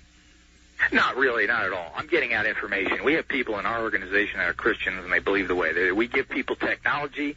We hope they're based in positive. We always state to do things positive and try and change the world for the better, whether you're a Christian or not. Just don't harm other people, and if you have a belief system, you shouldn't shove it down my throat. All right. First-time caller line. You're on the air in Las Vegas with James S. Templer. Well, I heard a comment at the bottom of the hour you must have thought real interesting. Which one was that? That's the one about self-empowerment. Why would you think that? Well, because it seems to me that over the years as I've listened to you, I've never called because I've always thought it was too absurd. But I'll tell you what, that man had a message for you if you'd listen very carefully. And what was the message? The message was that since your parents were both military and so on... Oh, I know your voice. You've called all the time. You're not even a first-time caller. In fact, you're a big fake. Goodbye. Miss Templer, I've become very good with voices. Nothing psychic about it. I know his voice. He's a complete idiot. Line 3, you're on the air. Good morning. Hi, Mr. Templer. Yes. Yes, are you familiar with Claire Prophet? Yes, I know of her organization. Yeah. Oh, right. Yes. The organization I'm not concerned with. I'm talking about the methods. Oh, methods. For methods? Yes. Methods. Why would you choose to talk about that instead of her prophecy as compared to what he... Her methods are how you build your understanding, that's all. Oh, I see. I'm not really sure. What do you mean about her techniques of, her chanting and so forth? Other things? Well, the chanting I'm not concerned with. I'm talking about the chakras within your system. Mm-hmm. Yeah, I mean, this has been, pretty much anybody who studies occult understands the chakras. That's nothing new. Yeah, that's my point. Now, Dr. Christopher, are you familiar with him? Yes. Mm-hmm. Oh, good. What do you think of him as far as a herbologist? Well, herbs and everything else have been shy. Most of our drugs come from herbs. Aspirin came from the bark of a tree and everything else. So the idea is that herbs work. They're curing people every day. And, again, this is something that's been provided on the earth. I mean, even the Christian Bible states that there's a healing for everything here, and the herbs are supposed to be, and that's what the meaning of it. Yeah, that actually seems quite reasonable. After all, a lot of medicines are based on, look at the yew tree in cancer, most recent case. My next question is about Mr. Manning, White Magic. Are you familiar with him? Yes, I'm familiar with him. Mm-hmm. Could you tell me what you think? He seems to be a very positive person that's doing some good. He's been around for a long time with his ESP lab in Texas. He's written some very good practical books, and I've heard nothing but good things about him generally. Now, you talked before in your show about when you die, you feel like you're still alive? No, I said some ghosts occasionally have that. It's very rare. Well, I understand that. The Rosicrucians speak of that as far as astral projection. Mm-hmm. What do you think of that? Well, you mean, I'm not sure what you're talking about in terms of death in it, but astral projection is something that is another phenomenon that a lot of people claim to do. I'm not really sure if that's real or not. Well, that's my point. I'm talking about as far as you were talking about when you die, you continue. You don't die. Yeah, generally you don't. You go to some, from what we can understand, some exactly, and then somebody wakes you up and says, "Hi, you're dead." Where do you go? Well, you go to some astral plane, and it depends on belief systems, and there's a whole... it's hard to prove any of these things in terms of... because it depends on your own religious background. But generally, it seems, to put it as general as possible, that you go to some place, you learn, or you become... or you stay there, and you help influence other people. All right, the last thing. What do you think of social workers? And I'm going to hang up. Yeah, after that question. I think anybody who's trying to do something positive deserves a pat on the back. I'm assuming they're trying to help people. Well, that's a good, safe answer. Good morning. On the first-time caller line, you're on the air Coast to Coast AM with James Templer and Art Bell. Where are you calling from? Hello, ma'am. Hello? Yes? Yes, I'm calling from San Diego. Okay, very good. KSDO country. Welcome to the show. Thank you. Turn your radio off. Off. There you go. Now let's try it again. You're on the air. Go ahead. Yes, thank you. Excuse me, my husband is talking to me in the background. I'd like to ask Mr. Templer what he believes about reincarnation, if he believes spirits just hang around someplace in the air waiting to be called back, or waiting for us dumb live people sitting here to ask them for information and help in our lives. what happens when Again, someone there's dies? no black and white to these. Reincarnation seems to be a verifiable fact by people that have been regressed and so forth. There are whole towns of people that seem to know each other. There was an instance of that everyone in that town seemed to have been connected in a past life through hypnosis. And they found these things out. There seems to be a lot of that. You seem to go up to this plane, you learn something, and then you go back down onto this plane if you haven't learned enough to learn more. Answer your question, ma'am? I guess so. It seems so vague to me, you know. Well, I guess without absolute knowledge, you have to be somewhat vague. But he apparently believes in reincarnation. Yeah. Mm-hmm. All right. Thank you very much. Thank you very much. It's always been one of my favorite topics, too. And I wonder, Mr. Templar, with people not having any conscious memory from alleged lifetime to lifetime in the process of reincarnation, how one is to improve or come closer to perfection, as it is said you're supposed to do, without conscious recollection of prior mistakes. How do you improve yourself? Well, again, you're taught generally you're supposed to, as the reincarnation theory goes, that you pick what you do and the person you want to be. So you're forced to learn the lesson that you didn't learn or a new lesson you need to learn. So you've made the conscious decision beforehand that you will learn what you need to learn from when you reincarnate. All right. I must say you do have a very good constitution. Are you normally somebody who's up all night? Well, I tend to be a night person, so...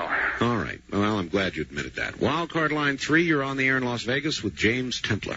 I wanted to respond to the gentleman who was finding that when he would look at someone in the back of their head, he'd get a response from them. I had some training tapes from a private investigative college around here that was very standard, but there was one comment that they made, which was, when you're following someone, tailing someone, never look at them directly in the back of the head, because we don't know why, but it gets a response from them somehow. Oh, what a neat observation. And the other one, the African-American sounding lady who was having bad dreams in her apartment ever since she moved in there, I think she ought to check and see if someone was maybe killed in there or died in that particular apartment. And I'm done. All right. Thank you. Well, one thing at a time. First of all, his point that if you're following somebody, tailing them, never ever look at the back of their head, that will somehow tip them off psychically. Anything to that, you think, Mr. Templar? Of course. And, this just is another point where this type of philosophy is used all constantly throughout society. I mean, if you look at the occult references throughout all of society, you see that, they call people the Wizard of Wall Street. The word magic is used constantly. This is very much in everyone's consciousness. And these basic psychic things are proven and recognized by almost everyone. Does Michael Milken have great psychic power? He probably has a psychic energy around him that gives him success in business. Well, then why did he miss the part where he got caught? Well, nothing is perfect, and neither is this. There's all this research, and as I said, these are things to be looked into. If it was perfect, all these people would be running the world. Uh-huh. As I listen to some of this, some of it seems possible, because I do believe certainly in the power of the mind. I think I believe in life after death, so all of it is tempting to kind of listen to and partially believe in. I worry, though, if there's really something to it, that in fact our world may be presently propelled by people with psychic power. And I guess to some degree you would say it could be true. Yes, it could. The idea is to investigate this and find out what the effects ultimately are on all these things. Mm-hmm. All right, stay put.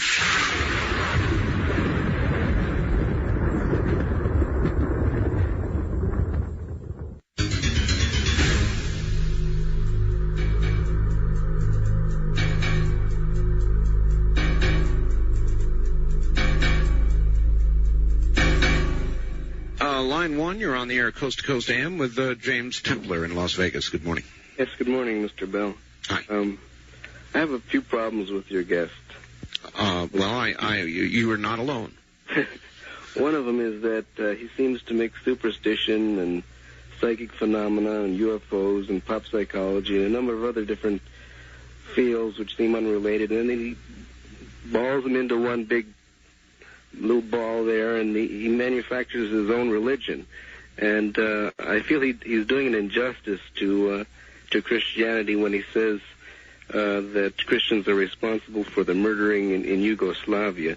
Obviously, if they're Christians, they're going to follow the teachings of Christ, and Christ has his own injunction to Christians on how to handle their enemies.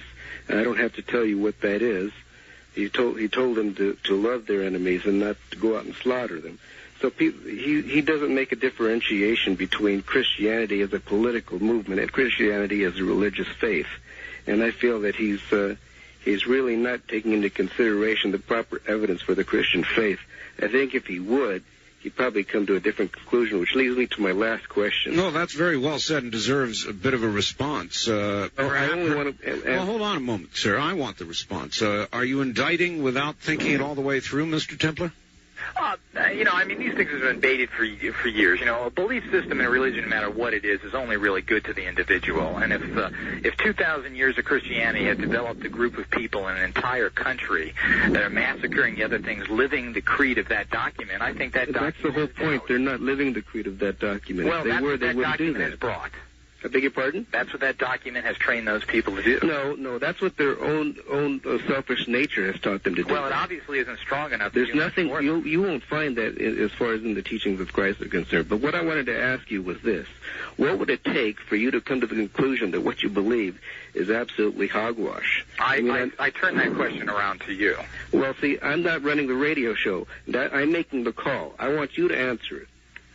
There's nothing. I know that I'm on the path of right, just like you believe you are. Well, that's the whole point. You see, an objective person has a threshold of evidence which he will consider before he'll draw the conclusion that he's absolutely right. You have no threshold of evidence. I believe in investigating everything, and you believe in investigating nothing. Because you have a dogma that read a book called Evidence That Demands a Verdict. World for 2,000 years. Read a book that's entitled Evidence That Demands a Verdict, and then you can tell me that my faith is... I don't need some biblical nonsense forced down my throat. If you're so at peace with yourself, I'm not so forcing it down to your throat. Because why don't you believe your own thing and change the world in your own... Caller, I've got to hold it there. Thank you very much. Hang tight, Mr. Templar. In fact, you might buckle an extra buckle, and we'll be right back. This is Premier Networks. That was Art Bell hosting Coast to Coast AM on this Somewhere in Time.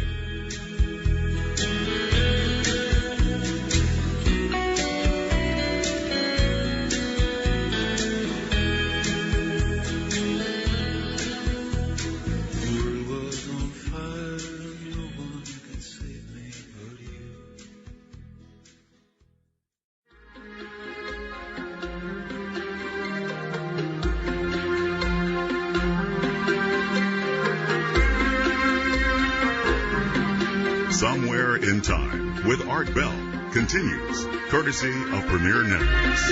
Welcome back, everybody. I am Art Bell. This is Coast to Coast AM. My guest from the International Guild of Occult Sciences. In fact, its president. That's the International Guild of Occult Sciences College and Research Society.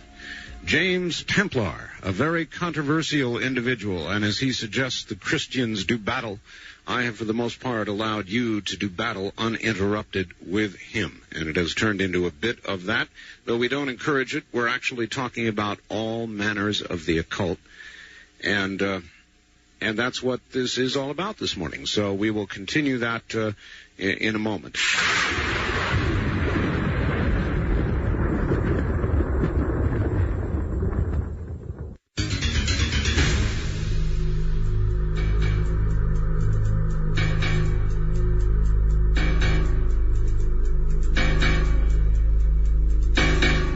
Wildcard line 3, you're on the air. Good morning.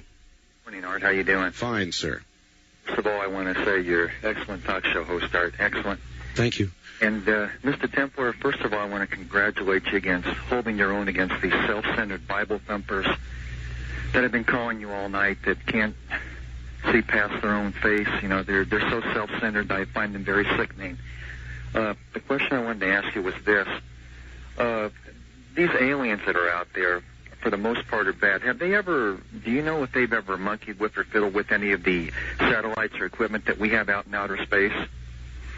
there seems to be some very strange things that have happened out there, and they tend to think that there has been some tests to see what these items, what they can do to these items.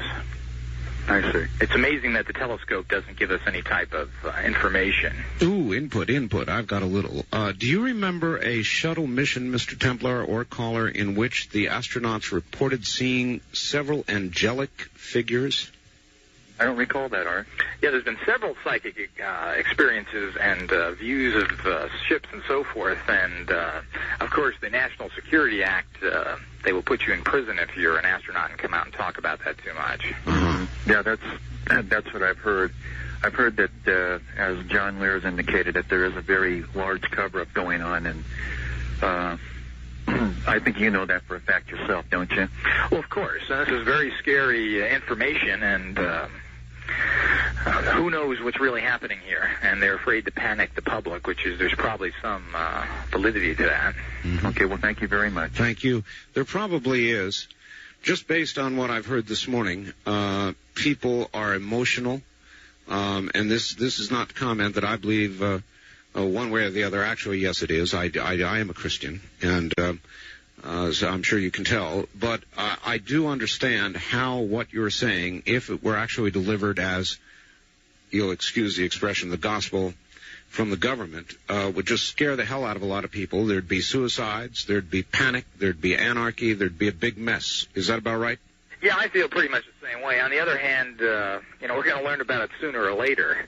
But they're leaking information. That's one reason why there's so much coming out. Well, a lot of people, John Lear included, speculate that a lot of what's going on right now might be, in a sense, to prepare the American people for receiving that information a little bit at a time. I agree with him on that. Uh-huh.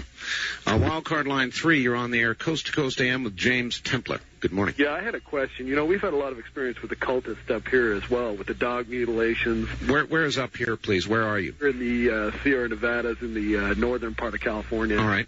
And we've had all sorts of mutilations. Some people have been killed. There was an incident up there up around the Bay Area where a young man was killed by some cultists because he tried to get out of the cult. And we've had problems with murders. And as far as police know all sorts, I knew somebody that worked in the police department and said they have all sorts of documentation on murders, attempted murders, and et cetera, because of these cultists. All right. What I want to know is, how can you defend some of these people? All right, thank you. I don't think you do you, Mr.? I never, if we find out that any of these things are happening, we're the first ones to jump up and make sure these people are handled. Again, I don't hear any of this information, and very few of it has been ever documented that I know of. I don't say close your eyes to it. I say watch it. If these people are doing things against the law, they ought to be thrown in jail as quick as you possibly can. And most of these people are Satanists, which are not occultists. Well, nevertheless, is it possible, in your estimation, for these people, through sacrifice of animals or even human beings and all the awful stuff that you hear about them doing, can they get power from that, Mr. Temple? Generally not. This is another myth of occultism. The powers that are released from something dying are so strong that it would take masters to tap into it, and none of these people are anything more than basically perverted cretins. Perverted cretins. Well, there is power there, though, you admit, though you don't think they begin to know how to tap it. There's power there, but there's power in all sorts of negative practices which are not going to really do you any good, and you're going to pay more prices for that ultimately. All right. On the first-time caller line, you're on the air in Las Vegas with James Templar. Where are you calling from, please? I'm calling from Palm Springs. Right, from Palm Springs to Las Vegas and back to Palm Springs. Yes. I don't know Mr. Templar, probably in different circles. I am a born-again Christian, and I was delivered out of occult-type thinking, Eastern religions, and I was around some people that were into witchcraft. And I always felt a terrible, depression, so forth, for myself and others. And after I became a born-again Christian, I just saw that they did not want to be around me. Of course, I realized I wasn't supposed to be around them either, but even before that, and I found that they really dislike Jesus and then anyone that's a Christian. And I'd like to ask Mr. Templar why that is that people in the occult hate Jesus, actually, and people that are true followers, not just people that say they're a Christian, but that truly follow Jesus. All right. Thank you, caller. And I've got a follow-up question if you want to make a comment. Yeah, there's a lot of bad occult groups, and I'll be the first one to say it. And I don't give a blanket stamp to anything. You have to get involved in things to a certain degree, see if the people are doing. If you found a way for you that works, and you were involved in other negative people, then more power to you. I just say don't persecute other people for what they believe, and stay on a positive path. And if that's through Christianity, great, more power to you. I just don't, these people want to force it down other one's throat, and they want to persecute people. And that's all right. I'm going to lead you into a bit of a trap, Mr. Templar, but come on along. It's worthy of going to spark a good conversation. Mr. Templar, would you say that it is true that a lot of Christians, a lot of people believe in God and religion, and as you called them, Bible thumpers, are basically weak people with weak personalities? They're using it as a crutch. They're falling into it as they might fall into many other things, drugs or whatever. In other words, they're joiners, they're followers, they're people who grasp at something to believe and then are contented with that belief. Would that describe a lot of Christians, do you think? I think that describes the general populace. Anything that takes work, people don't want to do. If it takes some investigation, it's real easy to be a Christian. All right, well, now let me tell you where I'm going with it. Wouldn't you say that exact same sort of person would as easily fall into the kind of thing that you're doing? Yes, because they look for alternatives and they get BS, to put it bluntly, by bad groups, and there's plenty of them out there, and we've heard a lot of the scandals lately with them. And even your own organization, Mr. Templar, you must, as you deal with personalities and people, realize that some of them, or even many of them, are in that category. Of course, I think that's part of the human condition. We don't present answers. We try and give people avenues to investigate and practical tools to do something within their own framework without the least amount of dogma as possible. Well, that's a good, honest answer, and I appreciate it. Thank you. Line 1, you're on the air in Las Vegas with James Templar. Good morning. Hi. Mr. Templar, are you familiar with any of Edgar Casey's phenomenon? Yes, I am. How do you rate him? Well, I think it's very interesting, and a lot of his healing techniques, which seem very strange, have worked. And he's channeled in some, it seems like he channeled in some very good information that's helped a lot of people. What about his predictions? Again, he's tend to be very true in what he said, and I know he was a Christian and so forth. So, of course, it's yet to be proven, but his healing techniques have been very effective and helped a lot of people. Thank you very much. Thank you very much for the call, and good morning. On the first-time caller line, you're on the air in Las Vegas with James Templar. Hi. Hi, I'm calling from Reno. Reno, yes, ma'am. Got right in. Yes, you did. I'm not going to dispute or debate your guest's beliefs, but I do have something I would kind of like to share, and that is that on the religious basis, the Church of the Living God is looking forward to the rapture, or the taking away of the church out of this world. And over the years, I've known about this since around 1980 or even longer, because I've heard it preached throughout my life.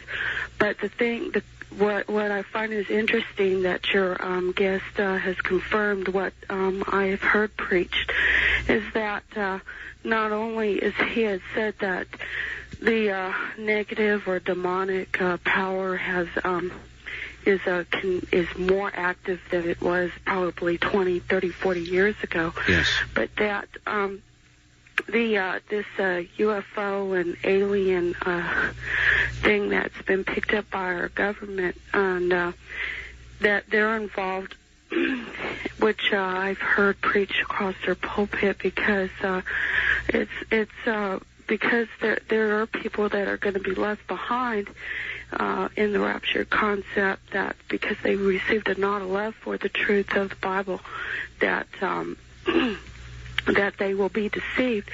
And I always thought, well, what is, whenever this does happen, what is going, how is the government going to explain that? And it has come over across the pulpit for several years now, and even I've confirmed it, Okay, we've got to hurry here, man. Studying is that the through the alien invasion of UFOs, and this man thinks that something is going to really happen within 10 years. Yes, he does. He does. Thank you very much for the call. And I, too, am struck by the remarkable similarities between those you've been battling with for most of the night yourself. In terms of general prophecy, Mr. Templar, the Christians, well, you know what they believe. We don't need to run over that. And I've heard what you believe, and there are remarkable similarities in the chronology of what both groups seem to believe. Well, again, this is philosophy, and I don't want to be a doomsdayer. I said something's going to happen, but it doesn't mean we're going to be destroyed. Well, perhaps not, but... So there's ways of fighting, there's ways of doing things, and I always believe in a warrior's philosophy myself, and the idea is to make sure that if we're going to go, we go with a sword in our hand. But the reason why there's similarities is, as I stated at the beginning of the program, it's pretty documented that all of the Christian sources are mimics of all the pagan sources that go back thousands and thousands of years before them. So there's a similarity there. Well, there are enough similarities that perhaps somebody sitting out on the edge, not necessarily a fully religious person or a person believing in what you believe in, might actually become alarmed that the two groups seem to agree so much on something big coming soon. Now, how about that?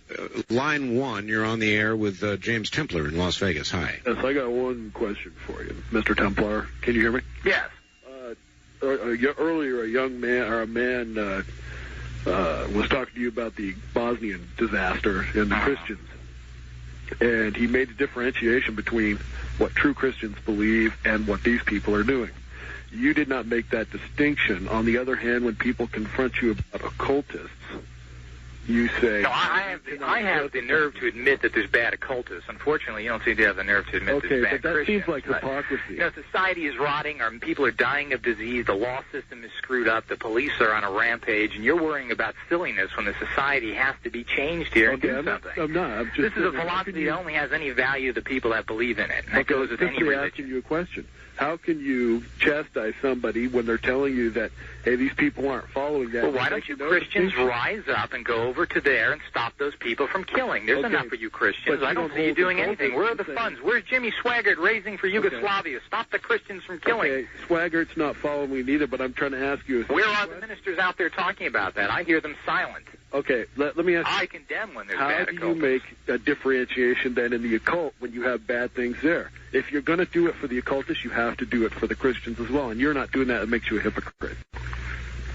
All right. It sounds like that's about it. Mr. Templar, hypocrisy? Well, there's hypocrisy in everybody and everything. I said religions are problematic whether they're pagan or Christian, and... Well, I'll give you this. You do admit fault, and that's humility, I guess, and that's good. Good morning. On the first-time caller line, you're on the air with James Templar in Las Vegas. Yeah, my name is Mark. I'm from Seattle. Hi, Mark. And getting back, there was a little while back, there was a gal talking about her dreams. And it's understood that, it's always nice to be able to write down your dreams so you can go back and find out if there's some kind of a pattern. My question to the person there is, what does he think of the realm between, present being, people being alive, and spiritual? Is there a connection between a physical being in the spiritual world? And I'm not sure I get that. Do you? I don't quite understand that either. About 6 or 7 years ago, I was at home. It was during the day. I was sick, and some type of spiritual being came to me. I'm a Christian, but I also go by your understanding as well of what's going on with this world. But anyhow, getting back to it, this being had told me that everything that was going on in my life that was bad, that was disruptive to me, would all change, and that I would have to walk away from a marriage because that was one of the things that were bad. Caller, did you do that? Did you walk away from a marriage after getting that message? After I had this so-called spiritual thing, or whatever it was, I had confronted my wife and explained to her one of the last things that this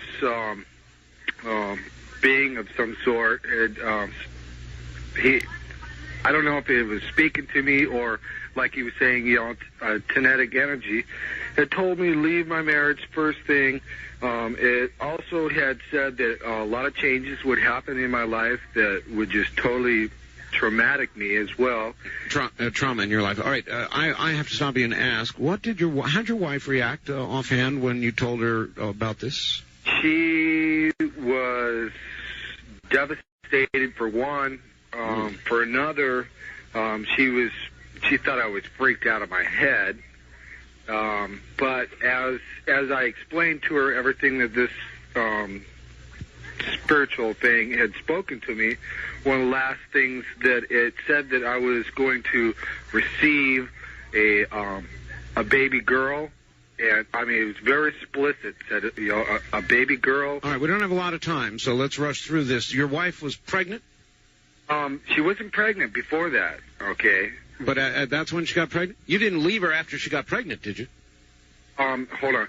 After this spiritual being had spoken to me, it said that a promise would be that I would get a child, a redhead, and shortly after I had told her, we had found out that she was pregnant. We stayed together. The baby was born, and about 6 months later, we just separated, just as the being had said. And the thing was that, I had told a lot of people about this dream, and everybody thought I was crazy, but the thing was, when the baby was born, it was a little girl, and it was a redhead. All right, thank you very much for that chilling call. Do you think he fulfilled his own prophecy, Mr. Templar, or do you think that, indeed, as he described, there was a being or an entity involved in this?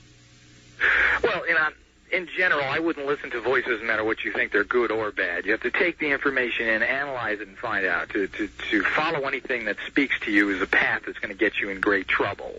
He probably was picking up his own psychic feelings there. There could be some possible entity. We all have these, the Christians call them guardian angels. We have spirits around us he could be tapping into, but it's very dangerous to listen to voices, especially when you're untrained and unknowledgeable.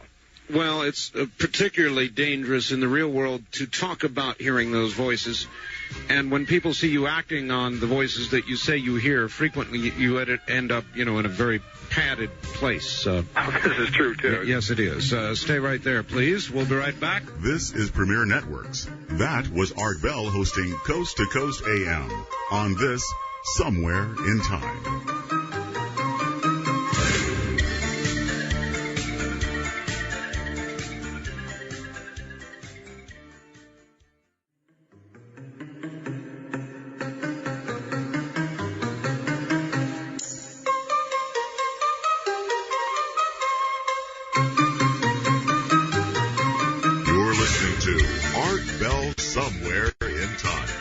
Featuring Coast to Coast AM from February 13, 1993. Well, good morning. If you're just joining us, you've missed a lot. James Templar is my guest. He's president of the International Guild of Occult Sciences. They study things like that at this society. And Mr. Templar, if you're there, we'll continue to move. Yes, I'm here. All right. First-time caller line. You're on the air with Mr. Templar and Art Bell in Las Vegas. Good morning. Hello, Mr. Bell? Yes. I'm calling from Seattle. Seattle, yes, sir. And this is my first time calling a talk show, but I wanted to ask Mr. Templar about some things that have happened in my life. Since this happened about in 9th grade, which is probably about 8 years ago now.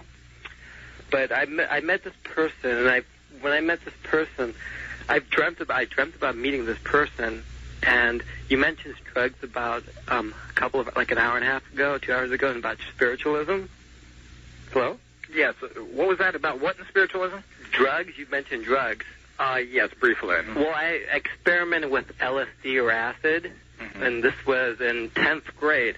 And when I experimented with drug, this person was with me. This particular person, this my friend. And when I saw it, at that time, I thought it was a hallucination since I had taken drugs, LSD. This person came.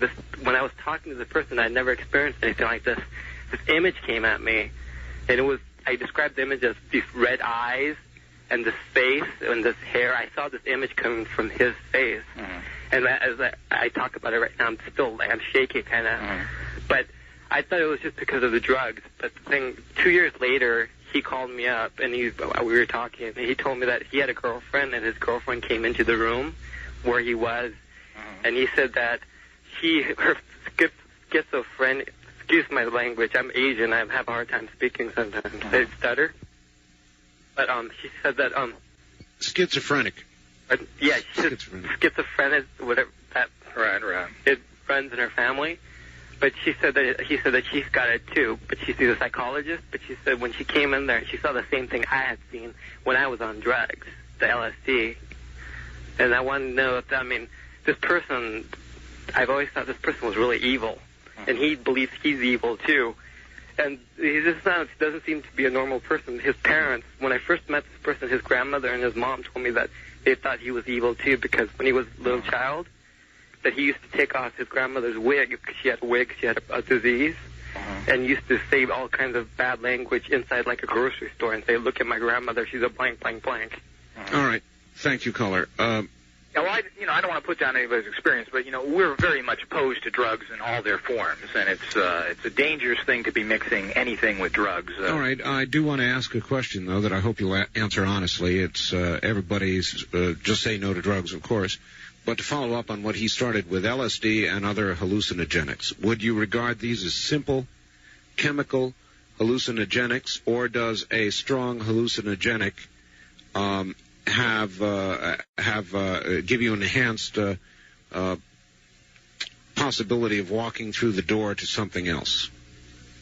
Only in the shamanic tradition that they actually use plants, not chemicals like LSD that are man-made. They actually use plants, and the theory behind them is you go into the soul or the being of this plant, and it talks to you through this hallucination state. And shamans have been doing this for hundreds of years, and through a very disciplined procedure that they have that's been learned and passed down, there is some validity to it. The average person doing this or taking drugs, as far as I'm concerned, it has no meaning.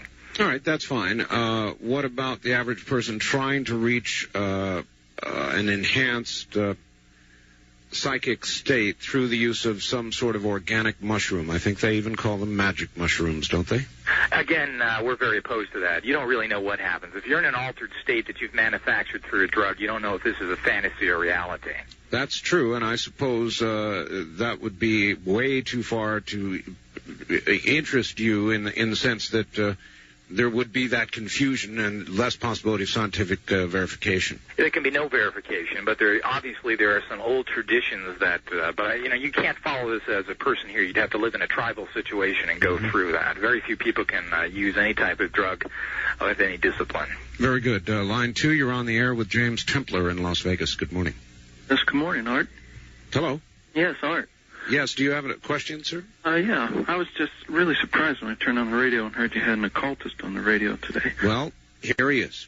I just have a few questions, being that you are a Christian, Art, and that so many of your listeners appear to be Christians. I think it would be interesting to give equal time to someone who would present a Christian point of view on things. I think I have no problem with that, and most all the guests that I've had on, sir, have been Christian or very religious people, so if anything, this is the unusual, not the usual. No. Do you have a question? Well, no, I just had a recommendation. I think that the Christian Research Institute would be happy to send someone that would be a guest on your show. If you had, like, the president of the Christian Research Institute, I think your listeners would benefit a lot more than a cultist or a sorcerer or whatever. I understand the point of view, and I thank you for the call. And indeed, it might be fun, that is to say, if that's our twisted idea of fun, and it is mine sometimes, Mr. Templer, to have somebody on who would take you on directly, as this gentleman suggests. Would you be interested in that sometime? Anytime, any place. All right. Line 3, you're on the air in Las Vegas with James Templer and Art Bell. Good morning. Thank you, Art. I'm concerned about the fact that we're losing our planet. We seem to be self-destructing. There's more crime and corruption now than ever. I don't mean to be a negative, but I believe that is true. Art, your guest said that several times he said there are ways of fighting. Yes. But he never once said what those ways are. Well, he did. I pinned him up on that one a little bit, and he resorted to saying, well, it's education, presumably education in the occult sciences or occult beliefs. Well, now, if we call the 800 number, can we get some guidance or information about how... Yes, I really think that there needs to be a concerted effort put forth so that 10 years from now we don't blow up or whatever. Well, we're all geared to practical. That's exactly what we teach people, and that's why we are a, quote, college, and we teach people, we have courses, et cetera, of how to do things to change your life for the better, and that's what we're trying to do. Are they correspondence courses or what? Yes, everything we have is geared up to correspondence courses because we are an international group and we service people everywhere on the planet. Well, I hope a lot of the listeners tonight on your program, Art, are concerned about this and get together and learn what these ways of fighting this are and do, try to save our world. Well, that's what I'm saying, and no matter what perspective you're coming from, get out there and do something. Well, we all are concerned about changing the course of things. Yes. That's the main reason for my call. Yeah, but all people have is talk and philosophy, and they don't have practical tools, and they don't get out and do something. All right. So get out and do it. I don't care if you're a Christian or whatever you are. Get out and do something and change it. Just do it. All right. You know what the problem is, though? There's too doggone much apathy. Thank you, ma'am. There is a lot of apathy, isn't there? Let somebody else do it. Yeah, that's really true. I wonder if it's a pressure of population or something that we feel lost and too small to accomplish anything. Well, I'm trying to tell people that you're not, and there are ways of doing it. All right. That opens one line in Las Vegas, in the metropolitan area, 383-8255. Wildcard line 3, you're on the air with James Templar in Las Vegas. Good morning. Yes, I'm calling from Seattle. Yes, sir. Good morning. I'm not able to hear you on the radio right now because KVI isn't carrying this part. Right. Be able to hear him over the phone? Yes. He's listening to you right now. KVI went to their morning show, I suppose, at 5 a.m. Anyway, you're on the air with Mr. Templar. Well, it's about reincarnation. I wanted to know a couple of things. One, if he believes that if we come back, can we come back as other beings other than human, like animals or something? And also, supposing something were to happen to the Earth and all life was to cease to exist, where would all the spirits go since they couldn't come back? Ooh, both of those are good questions. Mr. Templar? Well, I understand Jimmy Swaggart's stated to come back as a snail, so, but generally there is some, again, there's no great proof of all this. From what we can tell, most people reincarnate once they reach a human form as humans. Obviously in India, they believe that you can actually reincarnate as anything, and that's one particular view. But of course, since we don't have any way of communicating with animals to any great extent, there has been no proof whatsoever that you can come back other than a human. Yeah. What do you believe? I tend to think you reincarnate as a human because that's the best way you can learn, and that's what reincarnation's all about. Okay, now what do you believe happens if, say, doomsday arrived and the Earth, what happens to all the spirits on Earth? They can't reincarnate into forms back on this planet. Ooh, good question. Well, you don't have to reincarnate. As a matter of fact, what you're trying to do in your reincarnation process is to never reincarnate again because you've learned. And the people that are the masters that have achieved certain levels stay in the astral plane, and they serve as guides and teachers. Right, but so you're saying that you wouldn't necessarily have to come back. You could achieve the final perfection in the astral plane somehow or another. Or, his question is a good one. What happens to all of those souls that have not achieved level that lets them go on instead of coming back again? Well, if you can either be destroyed, and if you have a real negative and you don't learn, there is a dump heap that supposedly where people are destroyed that have no use. Other ones can stay in a learning in the astral plane, and eventually, whatever happens, we don't know if there's parallel worlds they can go to, but even if this world is destroyed at some period of time, you got to remember you're thinking like a human. You know, a day in a 100 or 1,000 years in the spirit realm means nothing to them. There's no time and space frame. But a dumping ground for souls? Well, of course. There is a destructive part where people that have committed atrocities that do not learn eventually never reincarnate or never learn from it. And also, I was wondering, too, when we come back on Earth, do we have a choice as to where we go, or are we assigned? The theory is you pick exactly what you reincarnate as, and most people that have been recessed and so forth state that they pick that for that particular lesson they need to learn. Right. And also, I was wondering, could Art Bell in a previous life have been a dinosaur? Tyrannosaurus Rex, sir. Bear it in mind when you call it. All right, I've got to go. Thank you very much for the calls from Dinosaur. See, I do this every night. Every night. Bear that in mind. Sure. Line 2, you're on the air, Coast to Coast AM with James Templer and Art Bell. Hi. Hello. Hello. Hi. I've only been listening since 5 o'clock, so I feel like I missed a lot of good stuff, and I'm sorry. You did? I did. I probably missed what I wanted to know, but since 5 o'clock, I noticed that, and I wondered if you noticed this, whenever it comes to anything spiritual, Christians seem to get all undone and afraid, and and they question it and they don't understand it. And my idea of Christ was that he was trying to constantly teach us and impress upon us how spiritual we are. Do you get that? Well, ma'am, look, let me jump in here. Anytime you challenge anybody's belief system, their faith, what they believe to be faith and true, you're going to engender the kind of comments that we've had this morning. People are going to be upset, angry, not at all tolerant, and think you are the heel of the world. But I hear him saying and that we are spirit, that this is about spiritual stuff, and then we're supposed to be spiritual. And I mean, as far as I'm concerned, that's the best part of it. That's our true being, is our spiritual side, our worldly side. That's why there's so much concern about it. I get all this resistance from people. Yes, of course. About the spiritual stuff.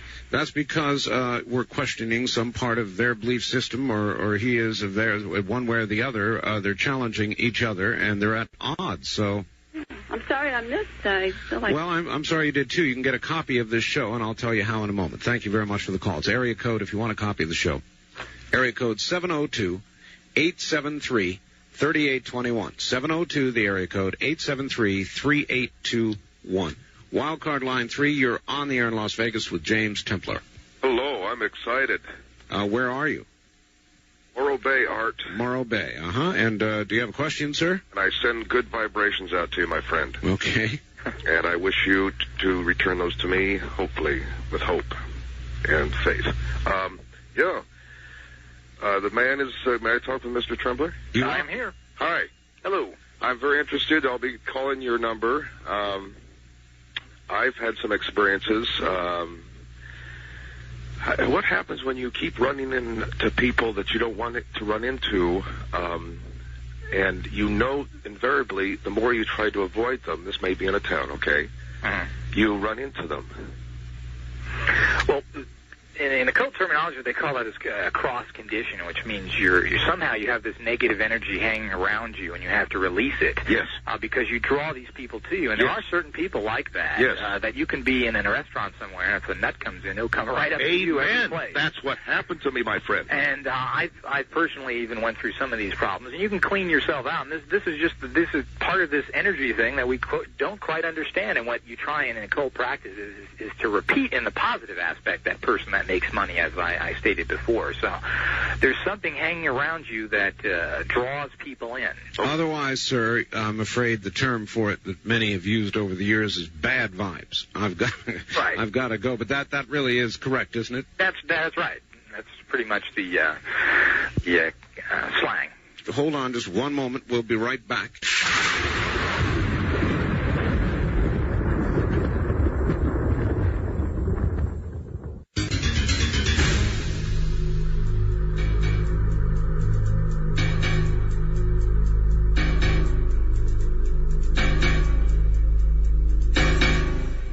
First-time caller line. You're on the air in Las Vegas with James Templer.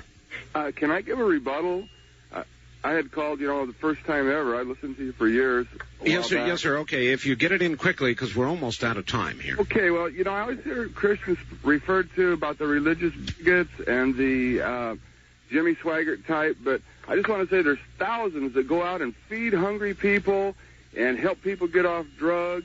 That's a well-made point. And let's what do the occultists do for people like that? What kind of good works do they do? Yeah, let me get it. I mean, the other caller said the same thing that I didn't recognize. I believe there are good Christians that are doing good work. Oh, good. I don't condemn all of them. There's good and bad in everything.